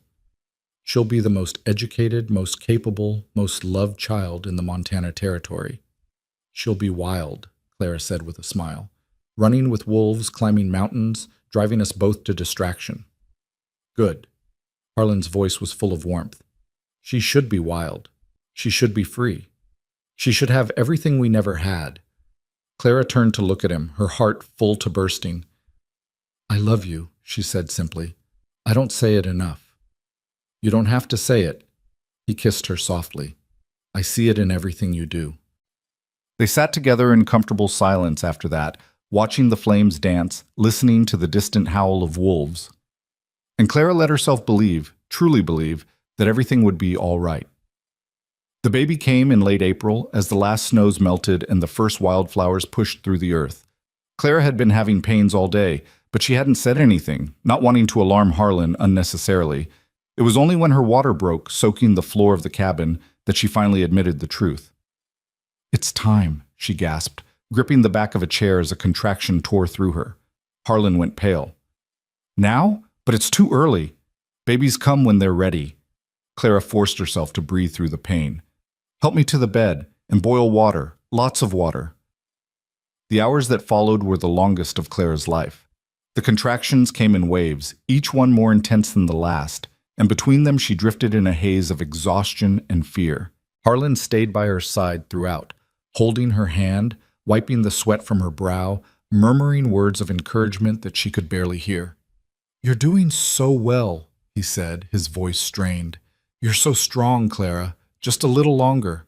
She wanted to scream at him, to tell him he had no idea what he was talking about, but she didn't have the energy for anger. All she had was the relentless push of the baby inside her, demanding to be born. It was nearly midnight when the final contraction hit, a tearing, burning sensation that made Clara cry out in agony. She pushed with everything she had, felt something give way, and then a cry. Thin and wavering at first, then stronger, louder, filling the cabin with the sound of new life. It's a girl. Harlan's voice was choked with tears. Clara, it's a girl. She's perfect. Clara reached for her daughter, her arms trembling with exhaustion. Harlan placed the baby on her chest, still wet and red and screaming, the most beautiful thing Clara had ever seen. Hello, little one, she whispered. We've been waiting for you. The baby quieted at the sound of her mother's voice, her tiny eyes blinking open to reveal irises as gray as a winter storm. She has your eyes, Clara said, looking up at Harlan. He was crying openly now, tears streaming down his weathered face. She's a miracle, he managed. You both are. Outside, as if on cue, the wolves began to howl. Not their usual mournful cry, but something softer, sweeter, a lullaby for the child who had just entered their world. Loretta, Clara murmured, remembering the name Harlan had mentioned all those months ago. Is that what you want to call her? Harlan was quiet for a long moment. Then he shook his head. That was Eliza's choice. For the daughter we lost. He reached out and touched the baby's cheek, his finger gentle as a whisper. This is a new life, a new beginning. She deserves her own name. What do you suggest? He thought about it, watching the baby nestle against her mother's chest. Hope, he said finally. I want to call her Hope. Clara smiled, her eyes filling with tears. Hope Drake? It's perfect. She is perfect. Harlan leaned down and kissed first the baby's head, then Clara's lips. You both are. My girls. My family. My heart. And in that moment, with her daughter in her arms and her husband by her side, Clara knew that every trial she had endured, every loss, every fear, every dark moment had led her here.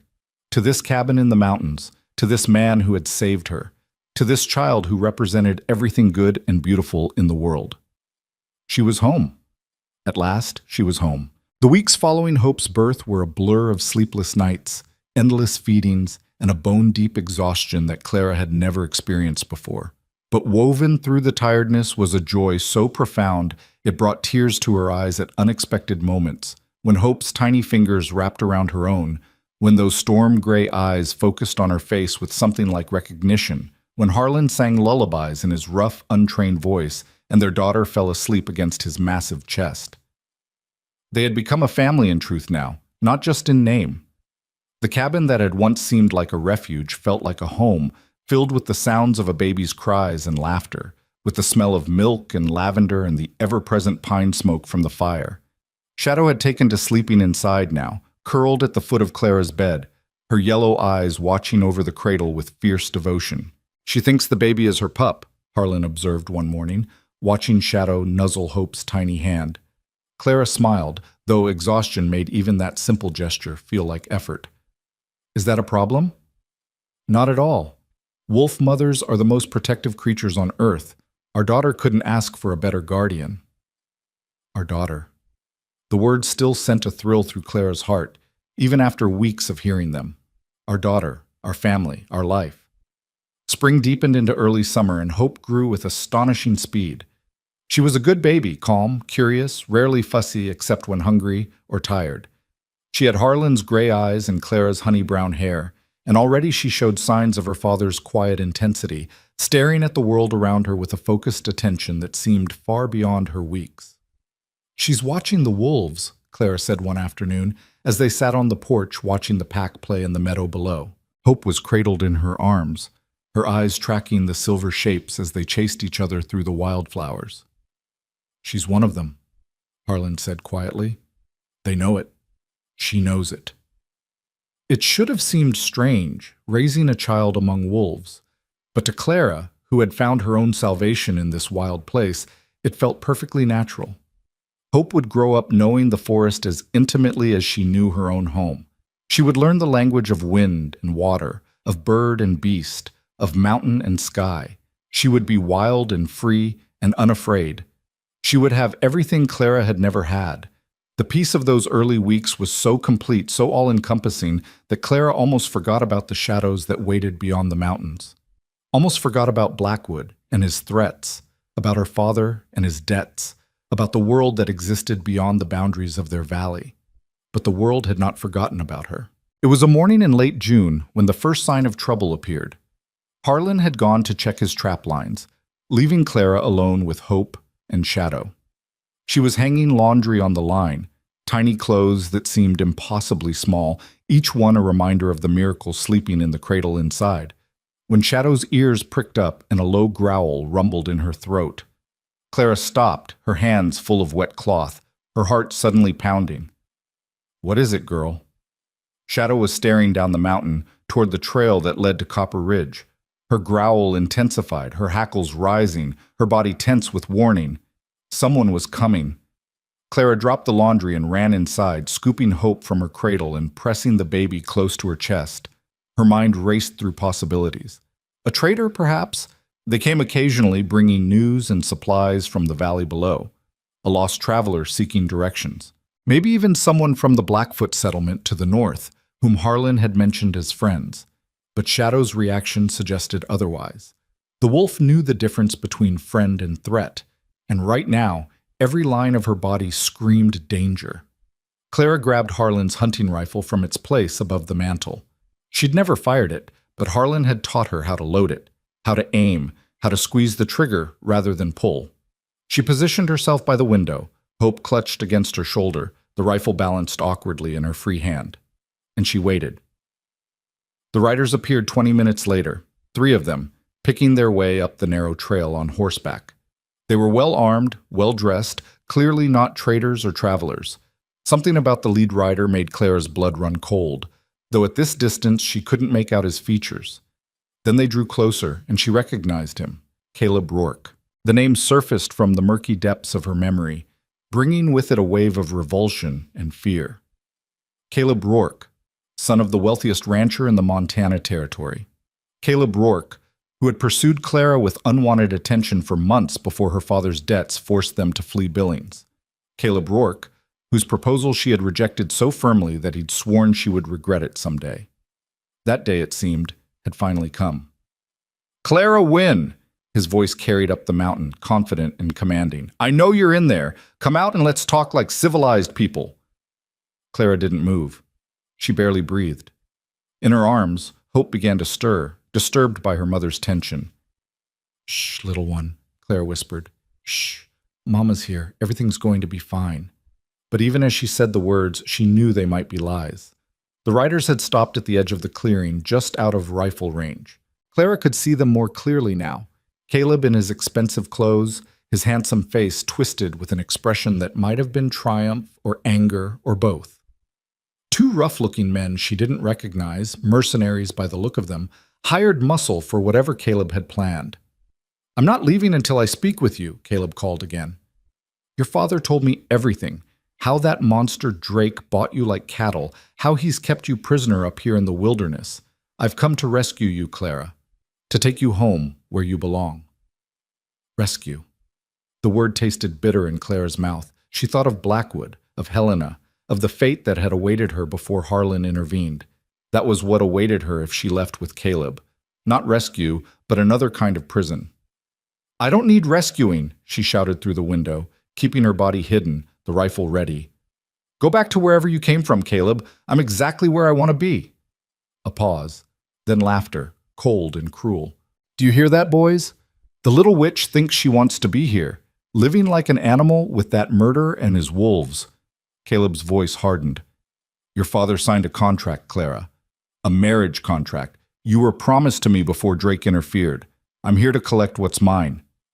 Clara's stomach turned. A contract. Of course. Her father must have been even more desperate than she'd realized, selling her to the highest bidder like livestock at auction. First Blackwood, now Caleb. How many times had Samuel Wynne traded his daughter's future for the price of a drink? "Any contract my father signed is void," she called back. "I'm married now, Caleb, legally wed, with witnesses and vows. You have no claim on me." "Married?" Caleb laughed again. "To that beast? That's no marriage. That's captivity. And when I bring you before a proper judge, he'll see it the same way.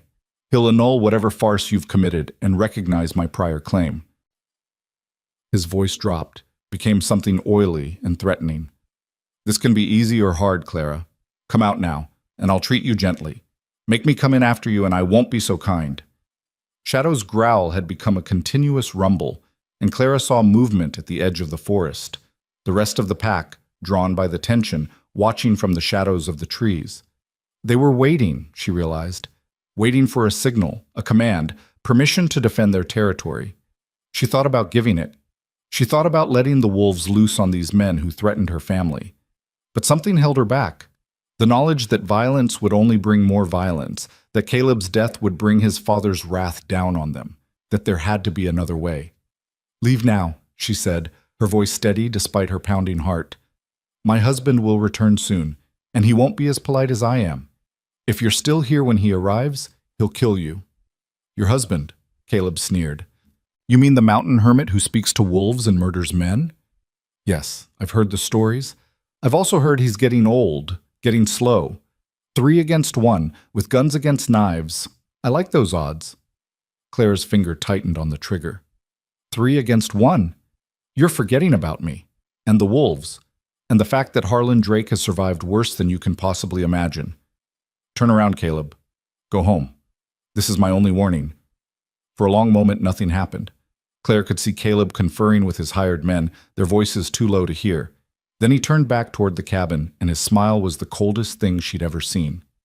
"We'll be back," he called, "with more men, with the sheriff, with everyone who needs to hear how Harlan Drake kidnapped an innocent woman and forced her into depravity. You may have fooled yourself into thinking this is love, Clara, but I know the truth, and soon everyone will know it." He wheeled his horse around and galloped down the mountain, his men following close behind. Clara watched until they disappeared around a bend in the trail, then lowered the rifle with trembling hands. Hope was crying now, upset by the tension and the shouting.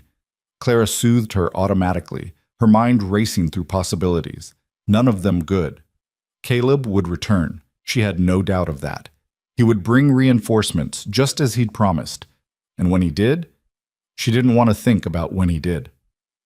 Harlan returned an hour later, his saddlebags full of game, his expression immediately shifting from contentment to alarm when he saw Clara's face.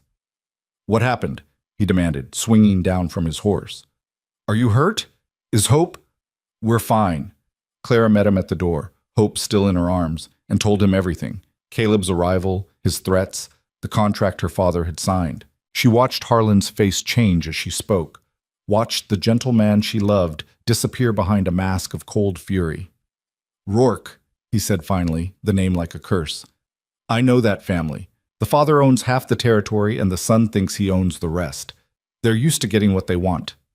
"He wants me." Clara's voice cracked. "He'll come back, Harlan, with more men, with the law on his side, or what passes for law out here."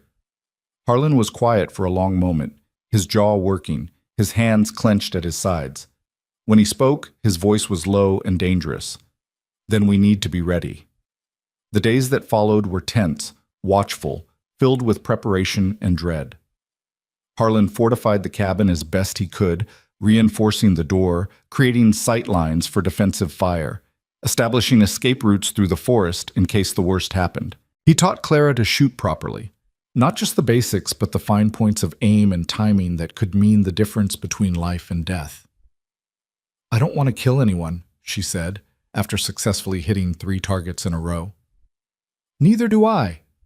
Harlan's expression was grim. "But sometimes the choice isn't ours to make." They talked about leaving, abandoning the cabin, fleeing deeper into the mountains, starting over somewhere Caleb and his men would never find them. But Clara rejected the idea almost before Harlan finished proposing it. "This is our home," she said fiercely. "You built it for Eliza, and now it's ours. I won't let Caleb Rourke drive us from the only place we've ever been happy." "Your life is more important than any building," Harlan argued. "Hope's life. Our lives mean nothing if we spend them running." Clara took his hands, her grip tight.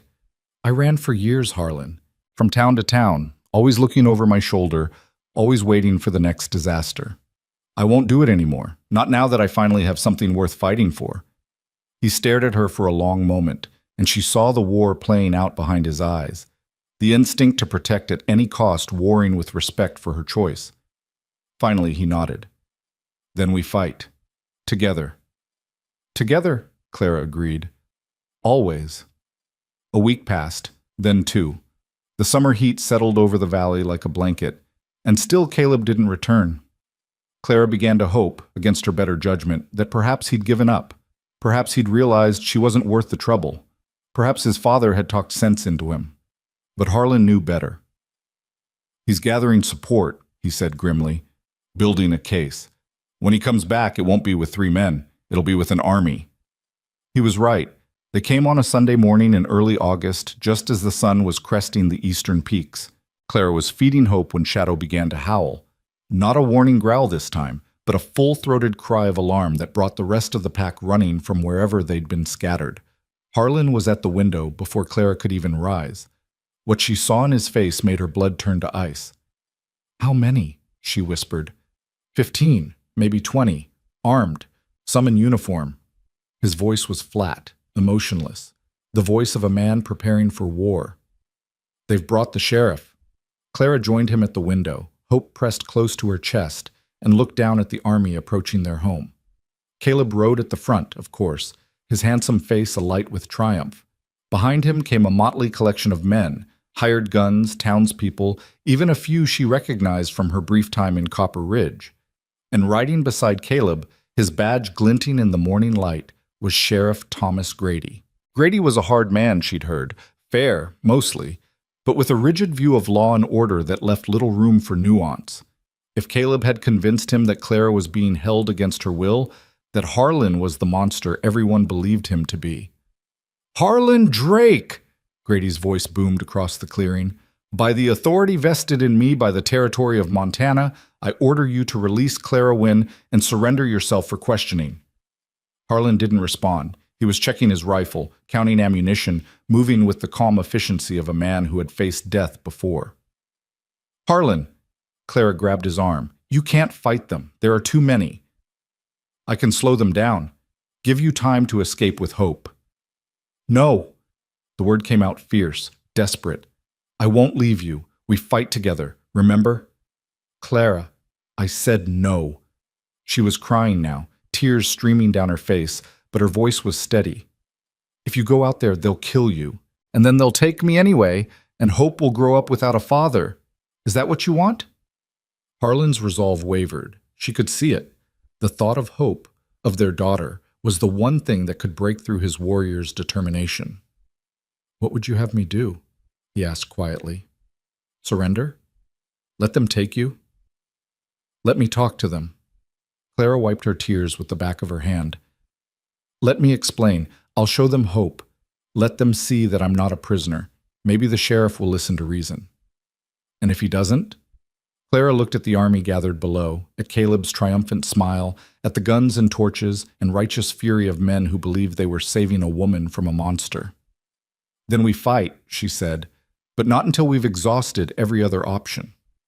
Harlan was silent for a long moment. Then he nodded slowly. "I'll be right behind you. If anything goes wrong, I know."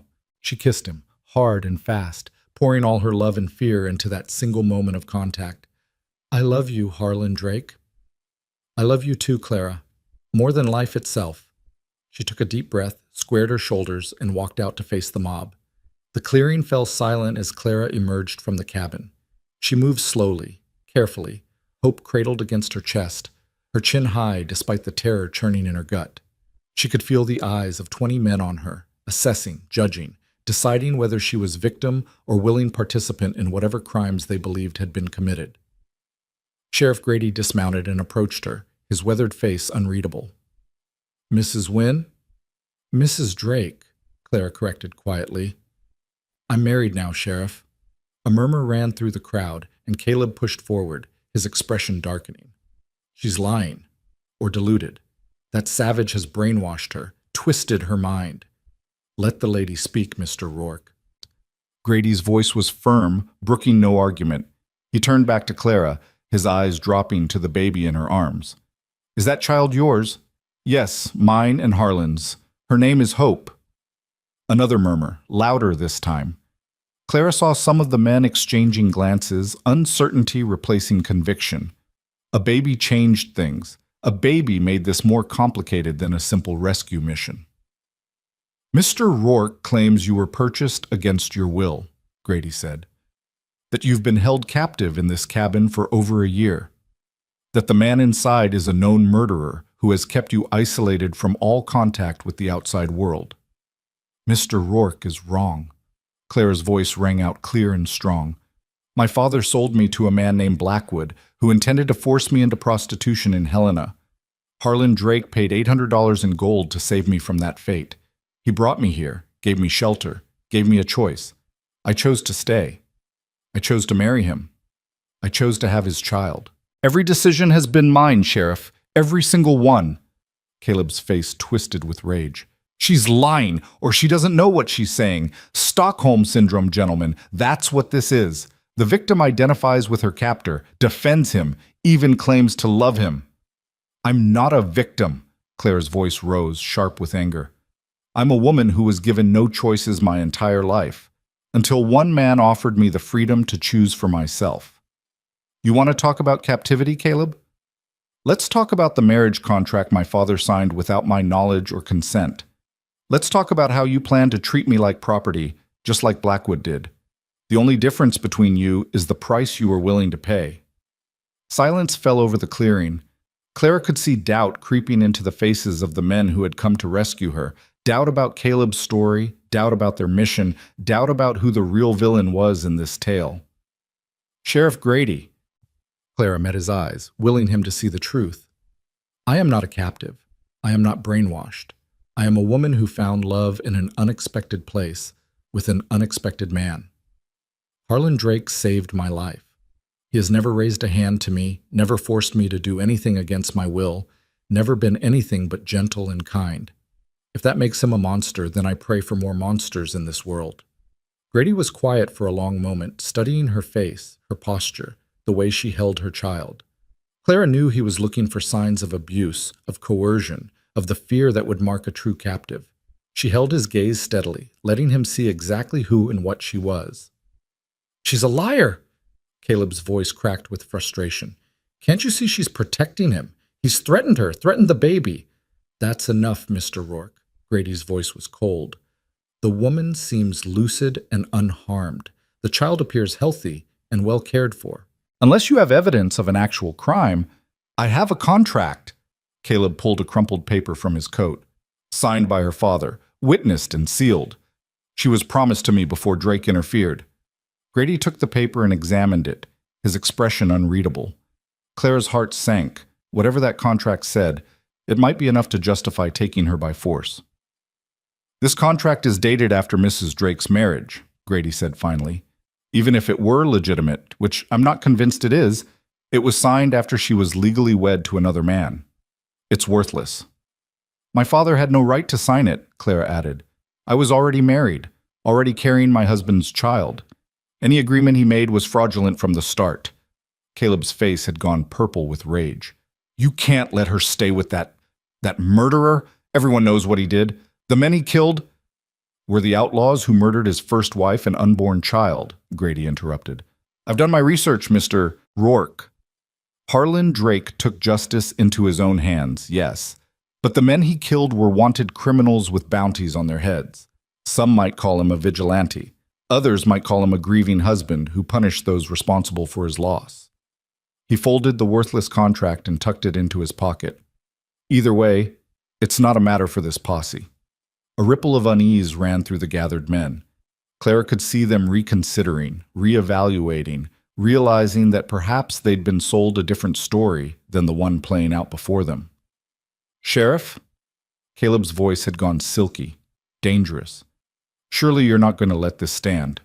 The woman is clearly compromised. She needs to be examined by a doctor, questioned by proper authorities. The woman is standing right here," Clara snapped, "and she doesn't need to be examined or questioned. She needs to be left in peace with her family." "Your family?" Caleb laughed, but there was an edge of hysteria to it. "Your family is a murderer and a pack of wild animals. You're raising that baby like a savage, and you expect us to just walk away?" "Yes." Clara's voice was ice. "That's exactly what I expect." Caleb stared at her for a long moment, and Clara saw something shift in his eyes. The realization that he was losing, that his rescue mission had become something else entirely, that the woman he'd come to claim was not the frightened girl he remembered. And then, without warning, he drew his pistol. "If I can't have you," he snarled, "then neither can he." Time seemed to slow. Clara saw the gun rise, saw Caleb's finger tighten on the trigger, saw death approaching with horrible inevitability. She had just enough time to think of hope, of Harlan, of the life they'd built together. And then the wolves attacked. They came from everywhere at once, gray shapes erupting from the forest, teeth flashing, snarls filling the air. The clearing exploded into chaos as horses reared and men screamed and gunshots echoed off the mountains. Clara dropped to her knees, shielding hope with her body, as the world dissolved into violence around her. She saw Gray, the alpha male, launch himself at Caleb, knocking the gun from his hand and bearing him to the ground. She saw Shadow standing over her, teeth bared, daring anyone to approach. She saw men fleeing in all directions, their courage shattered by the primal terror of a wolf pack on the attack. And then she saw Harlan. He emerged from the cabin like a force of nature, his rifle in his hands, his face set in lines of cold fury. He moved through the chaos with terrible efficiency, disarming men who had dropped their weapons, pulling horses away from fallen riders, calling commands to the wolves in a language Clara didn't understand. In minutes, it was over. The clearing was littered with dropped weapons, trampled supplies, abandoned horses. The posse had fled, scattered across the mountainside in their panic. Sheriff Grady stood alone near the edge of the forest, his own gun holstered, his face pale but composed. Caleb Rourke lay pinned beneath Gray's massive paws, whimpering with terror, his expensive clothes torn and bloodied from a dozen shallow bites. "Call it off," he begged, his voice high and thin. "Please call it off." Harlan approached slowly, his rifle trained on Caleb's forehead. "Give me one reason I shouldn't let him finish what he started." "Because you're better than him." Claire's voice rang out, steady despite the adrenaline still coursing through her veins. She rose to her feet, hope still clutched to her chest, and walked to stand beside her husband. "Because our daughter is watching. Because if you kill him in cold blood, you become what they say you are." Harlan didn't look at her, but she saw his jaw tighten, saw the struggle playing out behind his gray eyes. The wolves waited, silent and patient, ready to tear Caleb apart on command. "He tried to kill you," Harlan said quietly. "And he failed. Let the law handle him." Clara turned to Sheriff Grady, who was watching the scene with an expression of barely contained shock. "Sheriff, you witnessed what happened. Caleb Rourke drew his weapon on an unarmed woman holding an infant. That's attempted murder." Grady nodded slowly. "I saw it. A dozen of my men saw it too." "Then arrest him. Take him back to town. Let justice be served properly, through the courts, not through bloodshed." For a long, terrible moment, nothing happened. Harlan's finger rested on the trigger, his aim steady, his face unreadable. The wolf growled, its breath hot against Caleb's face. Then, slowly, Harlan lowered the rifle. "Gray," he said quietly, "release." The alpha wolf stepped back, and Caleb scrambled to his feet, his face a mask of terror and fury. "This isn't over," he spat. "My father will hear about this. He'll destroy you, Drake. He'll burn this cabin to the ground, and—" "Mr. Rourke," Grady's voice cut through the threats like a knife. "You are under arrest for attempted murder. You have the right to remain silent, and I strongly suggest you exercise it." Clara watched as the sheriff handcuffed Caleb and led him toward the remaining horses. She watched as the last of the posse members slunk out of the forest, shamefaced and frightened. She watched as the wolves formed a protective ring around the cabin, their yellow eyes gleaming with something that might have been satisfaction. And then, when it was finally over, she collapsed against Harlan and wept. He held her for a long time, one arm around her shoulders, one hand cradling Hope's head, his body a solid wall of warmth and safety. The wolves settled around them, Gray and Moon, Shadow and the others, a family united in the aftermath of violence. "It's over," Harlan murmured into her hair. "It's over, Clara. You're safe." "I was so scared," she confessed, her voice muffled against his chest. "When he pointed that gun, I thought, I know." His arms tightened around her. "I thought so too. When I heard the shot, He broke off, unable to continue. Clara looked up at him, seeing the fear behind his stoic mask, the love that had driven him to face an army for her sake. "You came for me. You always come for me." "Always," he agreed. "Until my last breath." They stood together as the sun rose higher, as the shadows of violence receded, as peace settled once more over their mountain home. Hope had fallen asleep against Clara's breast, untroubled by the chaos she was too young to understand. The wolves began to disperse, returning to their usual activities, the crisis over and forgotten. But Clara knew it wasn't truly over. Caleb's arrest would bring consequences, his father's wealth and influence, the inevitable retaliation of a powerful man whose heir had been humiliated. There would be more battles to fight, more threats to face, more moments when their little family's survival hung in the balance. But for now, in this moment, they had won. "We should go inside," she said finally. "Hope needs to eat, and I need to sit down." Harlan nodded, guiding her toward the cabin with gentle hands.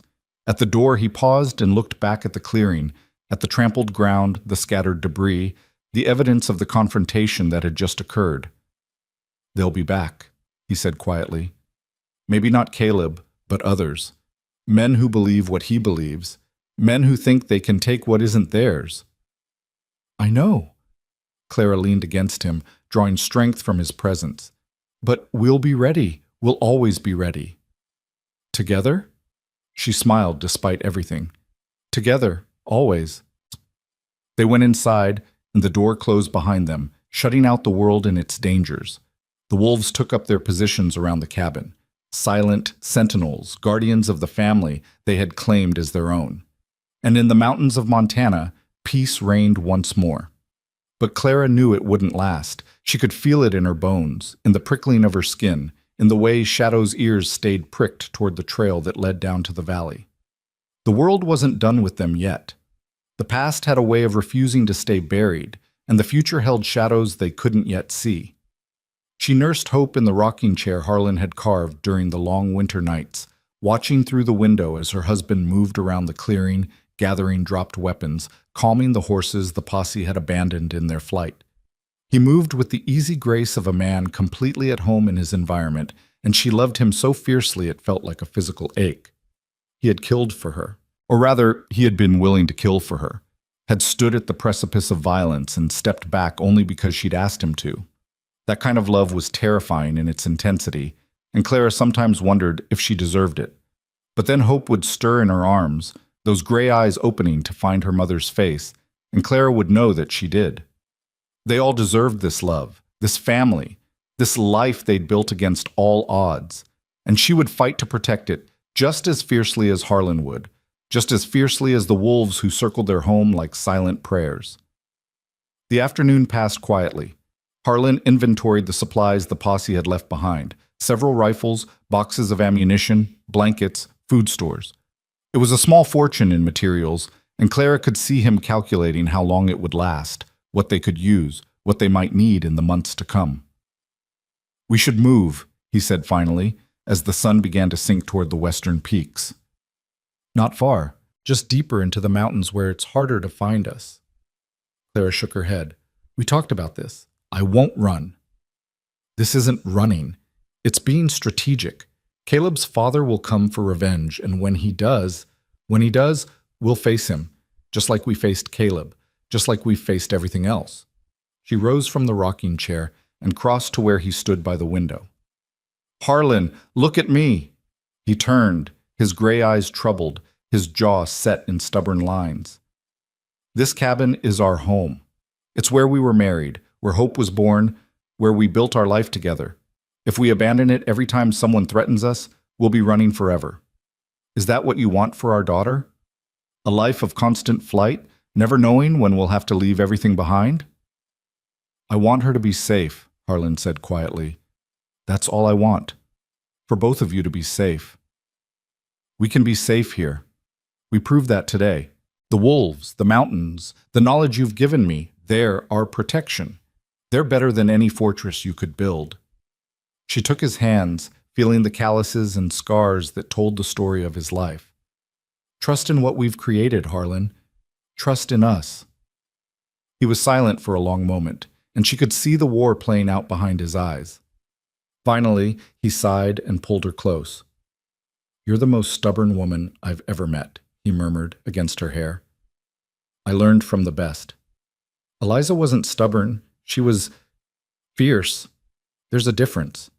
Clara smiled against his chest. "Then maybe I learned from both of you."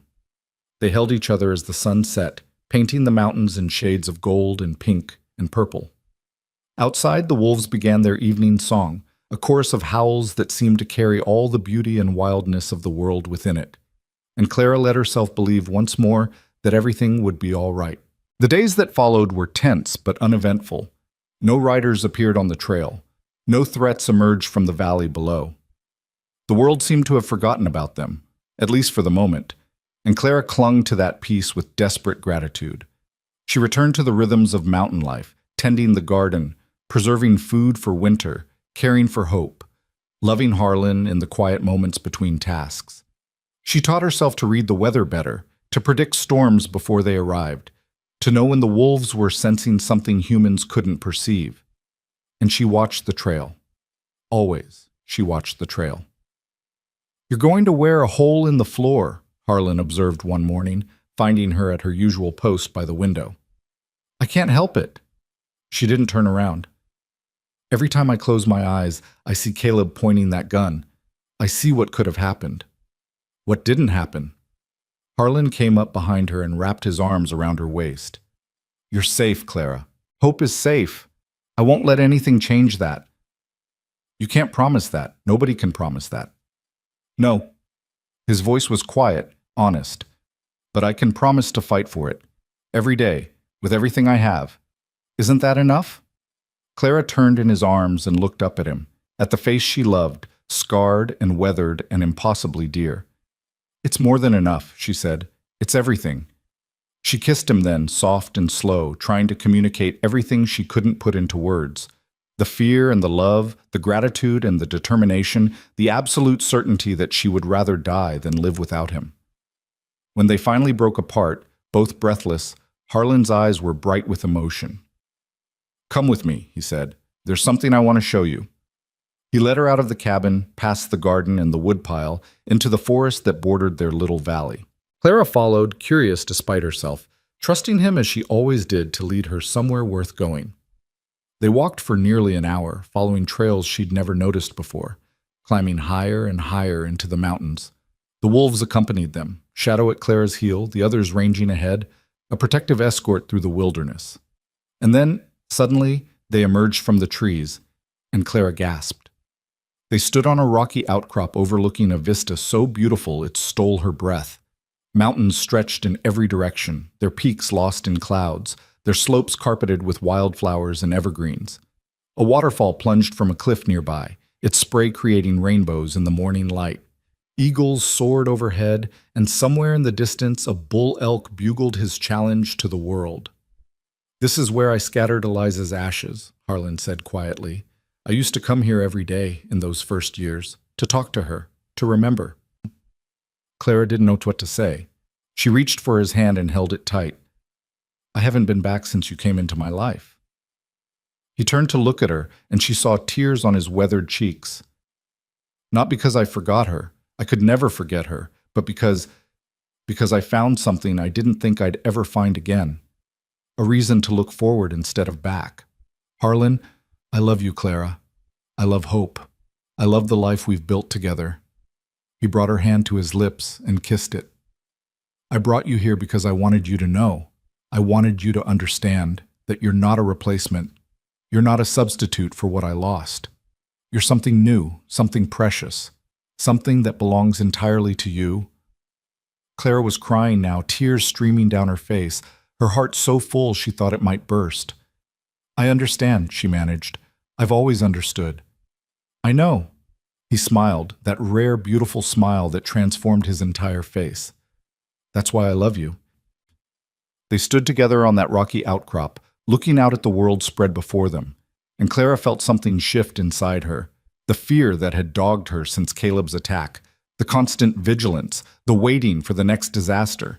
It didn't disappear entirely, but it eased, loosened, became something she could carry without being crushed by its weight. This was her home. These mountains, this man, this life, and she would fight for it with everything she had. "Thank you for showing me this," she said finally. "Thank you for being here to see it."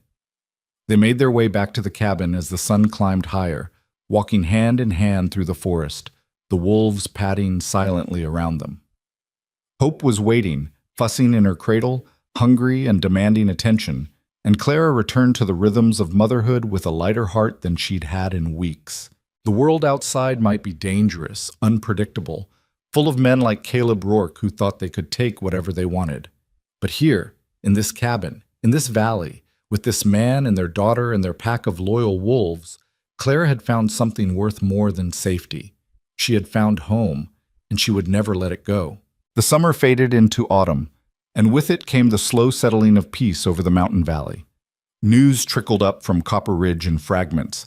Caleb Rourke had been tried and convicted of attempted murder, his father's wealth and influence insufficient to buy his freedom from a judge who had witnessed the truth with his own eyes. The elder Rourke, humiliated and broken by his son's imprisonment, had retreated to his ranch and stopped making threats. The townspeople who had joined the posse returned to their ordinary lives, most of them ashamed of how easily they had been manipulated. Clara learned all this from a trader named Willem, a weathered Dutch immigrant who had been making supply runs to the mountain communities for 20 years. He arrived one crisp September morning with flour and coffee and news, his wagon creaking under the weight of goods destined for the scattered homesteads throughout the territory. "You've become something of a legend, Mrs. Drake," Willem said, accepting a cup of coffee with calloused hands. "The woman who tamed the mountain man, the wolves that attacked a posse. Stories like that spread far and wide." Clara glanced at Harlan, who was sitting on the porch with Hope in his arms, pretending not to listen. "I didn't tame anyone, and the wolves were protecting their pack." "That's not how they tell it in town." Willem's eyes twinkled with amusement. "They say you're a witch, some of them, that you've enchanted Drake with dark magic, that you command the wolves with your mind." "And what do you say?"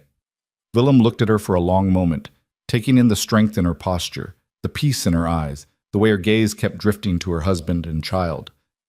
"I say you're a woman who found where she belongs. Nothing magical about that, except in the way all love is magic." Clara smiled, touched by the old trader's wisdom. "Will you stay for dinner? We have plenty." "I'd be honored." That evening, as the sun painted the mountains gold and the wolves sang their twilight chorus, Clara sat on the porch with her family and their guest, watching Hope try to grab Shadow's tail while the patient wolf endured the indignity with stoic grace. The conversation flowed easily, stories of the territory, news from distant settlements, the small dramas and triumphs of frontier life. For the first time in months, Clara felt truly at ease. After Willem left the next morning, his wagon lighter and his belly full, Harlan found Clara standing at the edge of the clearing, looking out at the mountains that had become her world. "You're thinking," he observed, coming to stand beside her. "I'm always thinking. It's a curse." "What about this time?" Clara was silent for a moment, gathering her thoughts. "Willem called me a legend, said people are telling stories about us, the woman who tamed the mountain man, the wolves that fight for their pack." She turned to look at him. "Is that what we are now? Characters in someone else's story?" Harlan considered the question with the seriousness it deserved. "People have always told stories about me. Most of them weren't true, or were true only in the way that fears are true, shaped by ignorance and distance." He reached out and tucked a strand of hair behind her ear.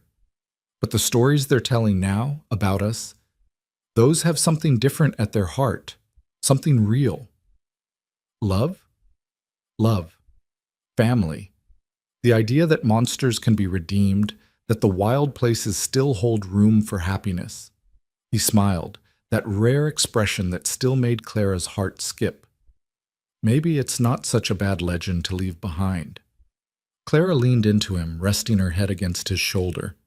"I never thought about leaving legends. I just wanted to survive. And now?" She looked out at the valley spread before them, the cabin they had built together, the garden that would sustain them through winter, the wolves that guarded their borders, the mountains that had sheltered them through storm and strife. "Now I want to live," she said simply, "really live. Not just surviving from one crisis to the next, but building something that lasts, something we can pass on to Hope, and maybe someday to her children." Harlan's arm tightened around her. "That's exactly what we're doing." "I know." She smiled. "I'm just now starting to believe it."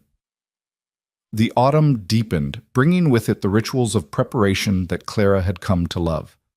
They harvested the last of the garden, preserved meat for winter, gathered firewood until the pile reached nearly to the cabin's roof. Hope grew stronger every day, her gray eyes bright with curiosity, her tiny hands reaching for everything within grasp. Clara taught her the names of things: wolf, tree, mountain, sky.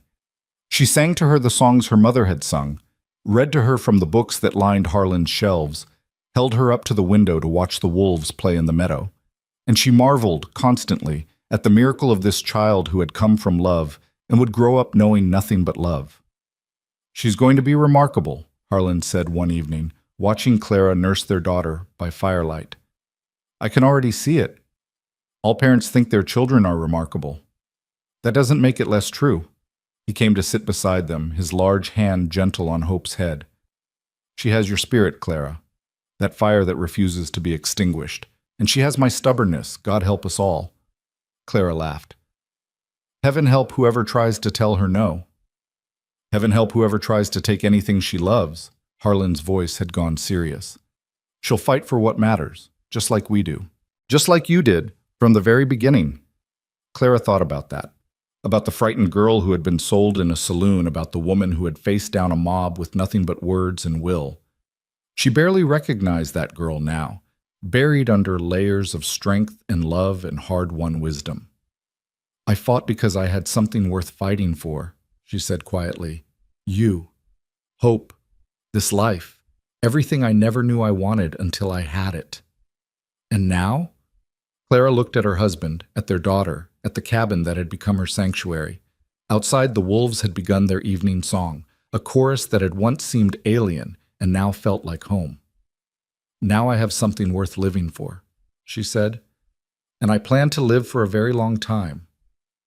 The first snow of winter fell on a November morning, soft and silent and pure. Clara woke to a world transformed, the mountains draped in white, the trees bowed under their frozen burden, the valley a pristine canvas unmarked by human passage. She dressed quietly, not wanting to wake Harlan or Hope, and slipped outside to stand on the porch and breathe in the crisp, cold air. Shadow was there, as always, and she pressed against Clara's legs with the easy affection of a creature who had chosen its family. Another winter, Clara murmured, scratching behind the wolf's ears. Our second together. Can you believe it? Shadow's tail wagged slowly, and Clara smiled. A year ago, she had been a stranger in this place, uncertain and afraid. Now she couldn't imagine being anywhere else. The door opened behind her, and Harlan emerged, Hope bundled in his arms. He came to stand beside Clara, and together they watched the sun rise over the mountains, painting the snow in shades of pink and gold. I used to hate winter, he said quietly. It reminded me of everything I'd lost. The cold, the darkness, the endless silence. And now? He looked at her, and his gray eyes were filled with something she could only call peace. Now, it reminds me of everything I've found. Clara reached for his free hand and held it tight. We found each other. Yes, against all odds, despite everything working against us. He brought her hand to his lips and kissed it, a gesture so familiar now, so precious. I would burn down every stone of this world to find you, Clara. I would tear apart the mountains themselves. You are everything to me, you and Hope. Everything. Tears pricked at Clara's eyes, but they were tears of joy, of gratitude, of love so deep it felt like drowning. I know, she whispered. I've always known. They stood together as the sun climbed higher, as the world woke around them, as another day began in their mountain sanctuary. Hope gurgled happily in her father's arms, reaching for the snowflakes that drifted down from the gray sky. Shadow watched it all with those knowing yellow eyes, guardian of a family she had claimed as her own. And Clara thought, with a certainty that filled her soul, this is what happiness feels like. Not the absence of pain or fear, but the presence of love strong enough to weather any storm. This is what I was born for. The winter months passed in their familiar rhythm, storms and stillness, darkness and light, the eternal cycle of survival that Clara had learned to embrace. She grew stronger in ways she hadn't expected, her body hardened by labor, her mind sharpened by the challenges of mountain life. She learned to navigate by stars when the landmarks were buried in snow, to find water when the streams were frozen, to track game when the hunting was lean. But more than survival skills, she learned patience, kindness, the quiet strength that comes from knowing exactly who you are and what you're fighting for. Harlan watched her transformation with pride and wonder. You're not the woman I brought up this mountain, he told her one evening as they sat together by the fire. No? Clara looked up from her mending, curious. No. That woman was brave, but she didn't know it, strong, but she didn't believe it, beautiful, but she couldn't see it. He reached out and touched her face, his rough fingers gentle against her cheek. This woman knows all those things. This woman has grown into herself. This woman had help. Clara turned her head and kissed his palm. This woman had a teacher and a partner and a family. This woman did the hard work herself. Harlan's voice was firm. I could show you the path, but you're the one who walked it. You're the one who chose every single day to be here, to fight for this life, to love me even when loving me was dangerous. Loving you was never dangerous, Clara smiled. Loving you was the safest thing I've ever done. He pulled her close then, and she went willingly, settling against his chest as naturally as breathing. Outside, the wind howled and the wolves sang, but inside the cabin there was only warmth and peace, and the quiet certainty of two souls that had found their home in each other. Spring came late that year, arriving in fits and starts, winter reluctant to release its grip on the mountains. But eventually the snow began to melt, the streams began to sing, and life returned to the valley with all its color and chaos. Hope was nearly a year old now, crawling with fierce determination, babbling in a language only she understood. She had her first word, wolf, though it came out more like wuh, and she used it constantly, pointing at Shadow, at Gray, at any of the pack members who ventured close to the cabin. She's going to grow up thinking she's one of them, Clara observed, watching Hope try to follow Shadow across the clearing. Would that be so bad? Harlan was smiling, that rare expression that still made Clara's heart lift. Wolves are loyal, fierce. They protect their own. So do we. So do we, he agreed. Maybe that's why we all fit together so well. Clara thought about that as she watched her daughter play with creatures that should have terrified her, as she listened to the man she loved read Shakespeare in the evening light, as she felt the mountain breeze on her face and the solid earth beneath her feet. They were an unlikely family, a scarred mountain man, a woman who had been sold like property, a child born of impossible love, and a pack of wolves who had claimed them all. They didn't make sense by any conventional measure. They shouldn't have worked, but they did. Against all odds, through all trials, they worked. And that, Clara realized, was the real miracle. Not that they had survived, but that they had thrived. Not that they had found shelter, but that they had built a home. Not that they had escaped their pasts, but that they had created a future worth living for. One evening, as the sun set over the mountains and the wolves began their chorus, Harlan came to stand beside her on the porch. Hope was asleep inside, tired out from a day of exploration and play. Shadow lay at their feet, her eyes half closed in contentment. "What are you thinking about?" Harlan asked, his voice soft. Clara smiled, leaning into him. "I'm thinking about how lucky we are, how improbable this all is, how grateful I am for every moment. Even the hard ones? Especially the hard ones." She looked up at him, and her heart was so full it felt like it might overflow. "The hard ones taught me what really matters. They taught me who I am and who I want to be. They led me to you." Harlan was quiet for a moment, his arm around her shoulders, his gaze on the mountains that had witnessed their story unfold. Then he spoke, his voice rough with emotion. "I love you, Clara Drake. I will love you until the stars fall from the sky and the mountains crumble to dust. I will love you beyond death, beyond time, beyond everything that tries to separate us." Clara felt tears on her cheeks, but she didn't wipe them away. "I love you too, Harlan. More than I ever thought I could love anyone. More than I have words to express." "Then don't use words."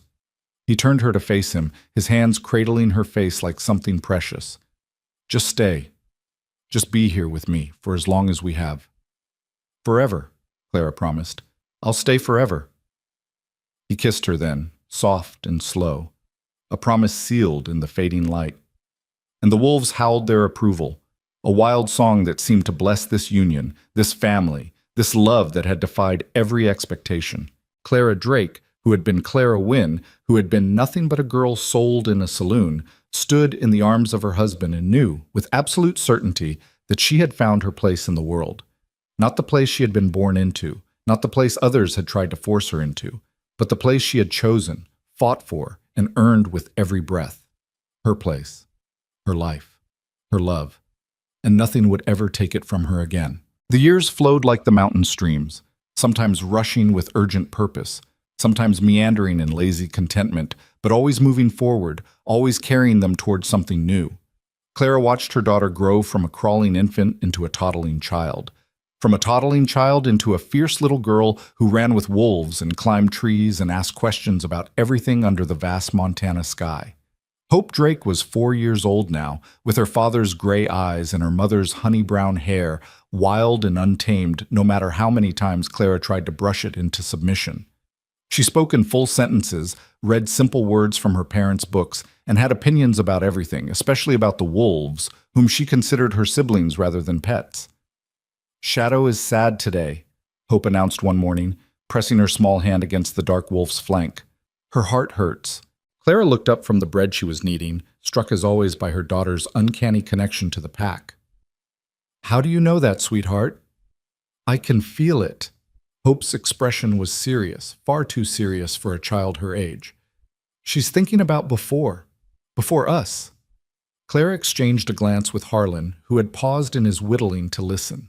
They had told Hope the story of Shadow, how she had lost her mate, how she had been the omega of the pack, how she had found a new family with them. But they had told it simply, as a story, not expecting their daughter to understand the depth of grief that lingered in the wolf's yellow eyes. Yet somehow, Hope understood. "Then we should give her extra love today," Clara said gently. "That's what family does when someone's heart hurts." Hope nodded solemnly and wrapped her arms around Shadow's neck, burying her face in the dark fur. The wolf's tail wagged slowly, and something in her posture eased, as if the child's embrace had lifted a weight she had carried for years. Harlan caught Clara's eye and smiled, and she saw in that smile everything they had built together: the family, the home, the life that had seemed impossible that first night in the saloon. "She's remarkable," he said quietly, echoing words he had spoken years ago. "She is," Clara agreed. "She's exactly who she was meant to be." The cabin had grown over the years, expanding to accommodate their needs. Harlan had added a second bedroom for Hope, a proper root cellar for storage, a covered workspace where Clara could process herbs and medicines. The garden had doubled in size, and they now kept chickens and a milk cow in addition to the horses. It was a proper homestead now, not just a refuge. And they had neighbors. The Blackfoot people who lived to the north had always been aware of Harlan Drake, the white man who spoke to wolves and lived alone in the mountains. Some had feared him, others had respected him, most had simply left him alone. But after Clara's arrival, after Hope's birth, something had shifted. The elders saw in Harlan not a dangerous hermit, but a man who had found healing, and they began to extend gestures of friendship. First came gifts, beadwork, preserved foods, medicine bundles for Hope's protection. Then came visits, brief at first, then longer. Clara learned to communicate with the women through gesture and patience, picking up words and phrases, sharing her own knowledge of herbs and healing. By the time Hope was old enough to walk, she had playmates, Blackfoot children who came with their mothers to trade and visit, who taught her their games and showed her their ways. She grew up straddling two worlds, comfortable in both, belonging to neither completely but richer for the connection. "She's going to change things someday," Clara said one evening, watching Hope play with a Blackfoot girl named Singing Bird. "I don't know how, but I can feel it. She's going to make a difference in this world." "She already has," Harlan replied. "She's changed us, changed the pack, changed everyone who knows her." He pulled Clara close, pressing a kiss to her hair. "Our daughter is exactly the miracle we needed."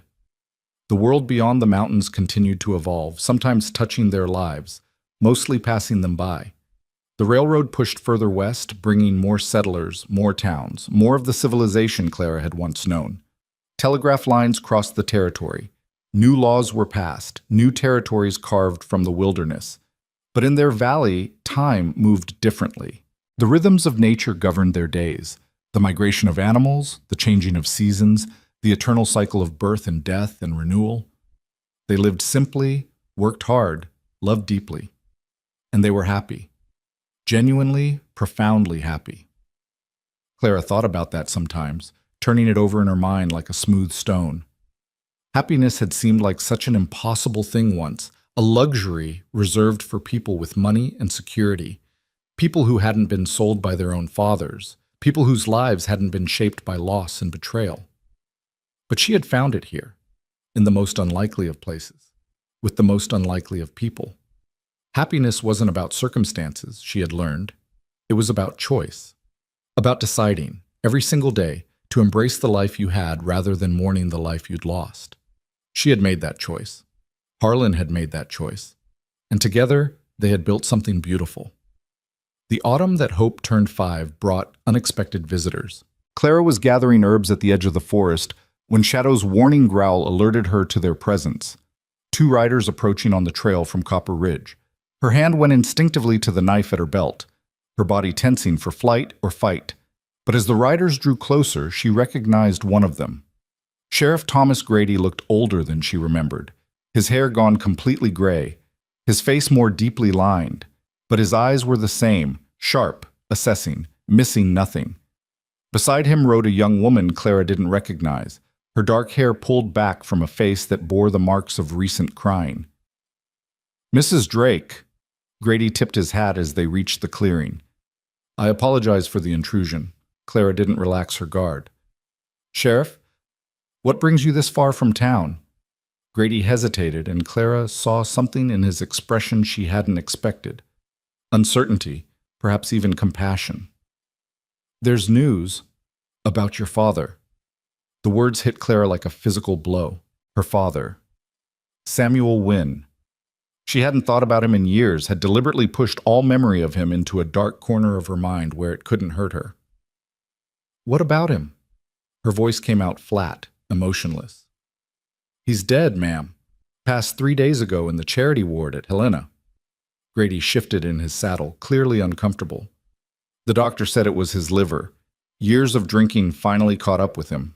Clara waited to feel something, grief perhaps, or satisfaction, or anger, but there was only a hollow emptiness, the absence of emotion where emotion should have been. "Why did you come all this way to tell me that?" Grady gestured to the young woman beside him. "This is Martha, your half-sister." The world tilted beneath Clara's feet. "I don't have a sister," she heard herself say. "You do now." Grady's voice was gentle. Samuel remarried about 4 years back, a widow in Helena. They had Martha here, and when Samuel started getting sick, he talked about you. A lot, apparently. Told Martha she had a sister in the mountains, that she should find you if anything happened to him. Clara looked at the young woman. No, the girl. She couldn't be more than 15, with their father's dark eyes and a trembling chin that spoke of fear barely contained. "I didn't know where else to go," Martha said, her voice small and scared. "Ma died of fever last winter, and then Pa got sick, and now there's nobody. The charity people said I could go to an orphanage, but I thought—" She trailed off, her eyes pleading. "I thought maybe I could find you." Clara stood frozen, her mind racing through implications and complications. A sister. A child, really, barely older than Hope. A connection to a past she had tried so hard to leave behind. "Clara?" Harlan's voice came from behind her. She turned to see him emerging from the cabin, Hope in his arms, his expression wary. "What's happening?" "It seems I have a sister," Clara said slowly. "Our father just died." Harlan's eyes went to Martha, assessing, calculating. Clara knew what he was thinking. Another person meant more resources stretched thin, more risk of discovery, more complications to their carefully constructed life. But she also saw the moment his expression softened, the moment he recognized in Martha the same lost, desperate girl Clara had once been. "You'd better come inside," he said gruffly. "The trail is no place for a child." They sat around the kitchen table, Clara and Harlan, Martha and Sheriff Grady, while Hope played with Shadow in the corner. Martha's story emerged in fits and starts, a childhood of poverty and instability, a mother who had tried her best, a father who had been absent more often than not. "He talked about you," Martha said, her eyes fixed on Clara. "Especially near the end. He said he'd made terrible mistakes, that he'd sold his daughter for gambling debts, that he'd never forgive himself. He cried sometimes, said your name over and over." Clara didn't know what to do with that information. The idea of her father feeling remorse, mourning his choices, crying over her name, it didn't fit with the monster she had constructed in her memory. "He was a weak man," she said finally. "Weak and selfish and cruel." "He was," Martha agreed quietly, But he was also my father, and he's dead now, and I have nowhere to go. The plea was unspoken but clear. Clara looked at Harlan, and something passed between them. A conversation without words, the kind of communication that came from years of loving and knowing each other. "You can stay," Clara heard herself say, "for as long as you need." Martha's face crumpled with relief and gratitude. "Thank you. Thank you. I won't be any trouble, I promise. I can work hard and help with whatever needs doing." "Your family," Clara interrupted gently. "You don't need to earn your place here." It was strange, claiming this girl as family. Strange, but not unwelcome. Clara had spent so long with only Harlan and Hope, had grown accustomed to their small, tight-knit unit. But looking at Martha, at her father's eyes in a stranger's face, she felt something unlock inside her. Forgiveness, perhaps, or at least the beginning of it. Sheriff Grady left the next morning, satisfied that Martha would be cared for. Clara stood on the porch and watched him ride away, then turned to find Harlan beside her. "Are you all right?" he asked quietly. "I don't know." She leaned against him, drawing strength from his solid presence. "I never expected this. A sister. A piece of my father that isn't ruined. She seems like a good girl." "She does." Clara sighed. "I just hope I can be what she needs. I don't know how to be a sister. I barely know how to be a daughter." "You'll figure it out." Harlan pressed a kiss to her temple. "You always do." The weeks that followed were an adjustment for everyone. Martha was quiet and watchful, unsure of her place, desperate to prove her worth. Clara remembered that feeling, the terror of being a burden, the constant fear of doing something wrong. She tried to be patient, tried to show Martha the same grace Harlan had shown her. Hope, predictably, adored her new aunt. She dragged Martha everywhere, to the garden, to the wolf den, to her favorite climbing tree. She chattered constantly, filling the silence Martha seemed afraid to break, treating the newcomer like she had always been part of their family. "Your daughter is remarkable," Martha said one evening, watching Hope attempt to teach Shadow to roll over. "She is," Clara agreed. "She has a gift for seeing the good in everyone. Like you did, with me." Martha turned to face her, and Clara saw tears gathering in those familiar dark eyes. "I know what our father did to you. He told me near the end, told me everything, and I want you to know I'm so sorry. I know I can't make up for it, can't fix what he broke, but I'm sorry." Clara felt something shift in her chest, the last remnants of old anger loosening, falling away. "You have nothing to apologize for. You were a child. You had no part in his choices. But I'm still his daughter, still connected to him, to what he did. So am I." Clara reached out and took her sister's hand. "But that doesn't define us, Martha. We get to choose who we are, what we become. Our father made his choices and now he's gone. What matters now is what we do with the life we have left." Martha squeezed her hand, and Clara saw hope dawn in her expression. Real hope, the kind that had been absent for too long. "Do you really believe that?" "I do. I'm living proof of it," Clara smiled. "Now come on. Hope wants to show you the sunset from the ridge, and trust me, you don't want to miss it." They climbed together, Clara, Martha, Hope, and the ever-present Shadow, to the rocky outcrop where Harlan had once scattered Eliza's ashes. The sun was sinking toward the western peaks, painting the sky in shades of orange and pink and purple that seemed too beautiful to be real. "It's incredible," Martha breathed. "It's home," Clara replied simply. Hope squirmed between them, pointing at the colors, naming them in both English and the few Blackfoot words she had learned. Shadow sat at their feet, her yellow eyes reflecting the fading light, her presence a silent blessing on this gathering of souls who had found their way to each other. And Clara thought about the journey that had brought her here, the saloon in Copper Ridge, the terrifying ride into the mountains, the slow thawing of two wounded hearts. She thought about Harlan's patience, Hope's joy, the wolves' wild devotion. She thought about all the ways her life could have ended, all the paths that could have led to darkness and despair. Instead, she was here, surrounded by family, watching the sun set over mountains that had become her home. It was more than she had ever dared to dream. That night, after Martha and Hope were asleep, Clara found Harlan on the porch, staring up at the stars. She settled beside him, and they sat in comfortable silence for a long while, listening to the night sounds of the mountain. "Do you ever think about before?" Clara asked finally. "About who you were when we first met?" Harlan considered the question. "Sometimes. When I look at Hope, I remember what I lost.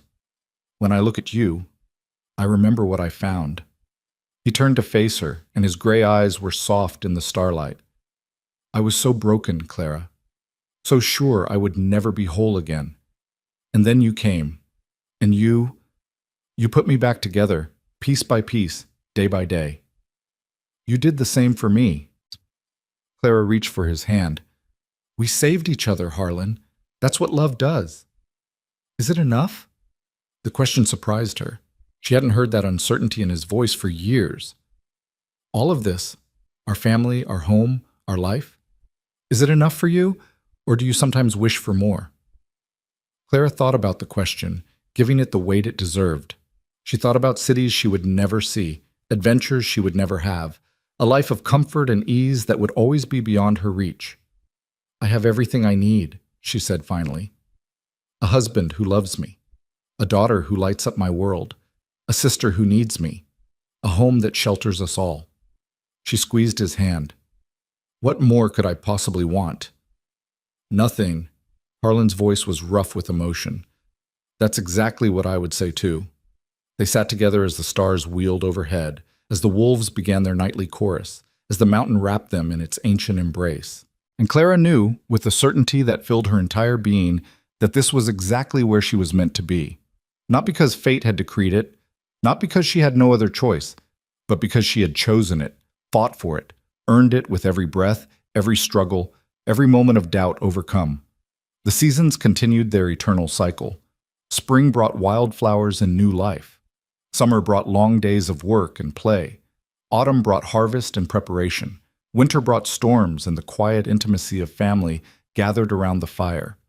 Hope grew tall and strong, a wild child of the mountains who could track deer, speak 3 languages, and read Shakespeare by the time she was 10. Martha found her place in their family, her quiet strength complementing Clara's fierce determination, her gentle nature bringing peace to their home.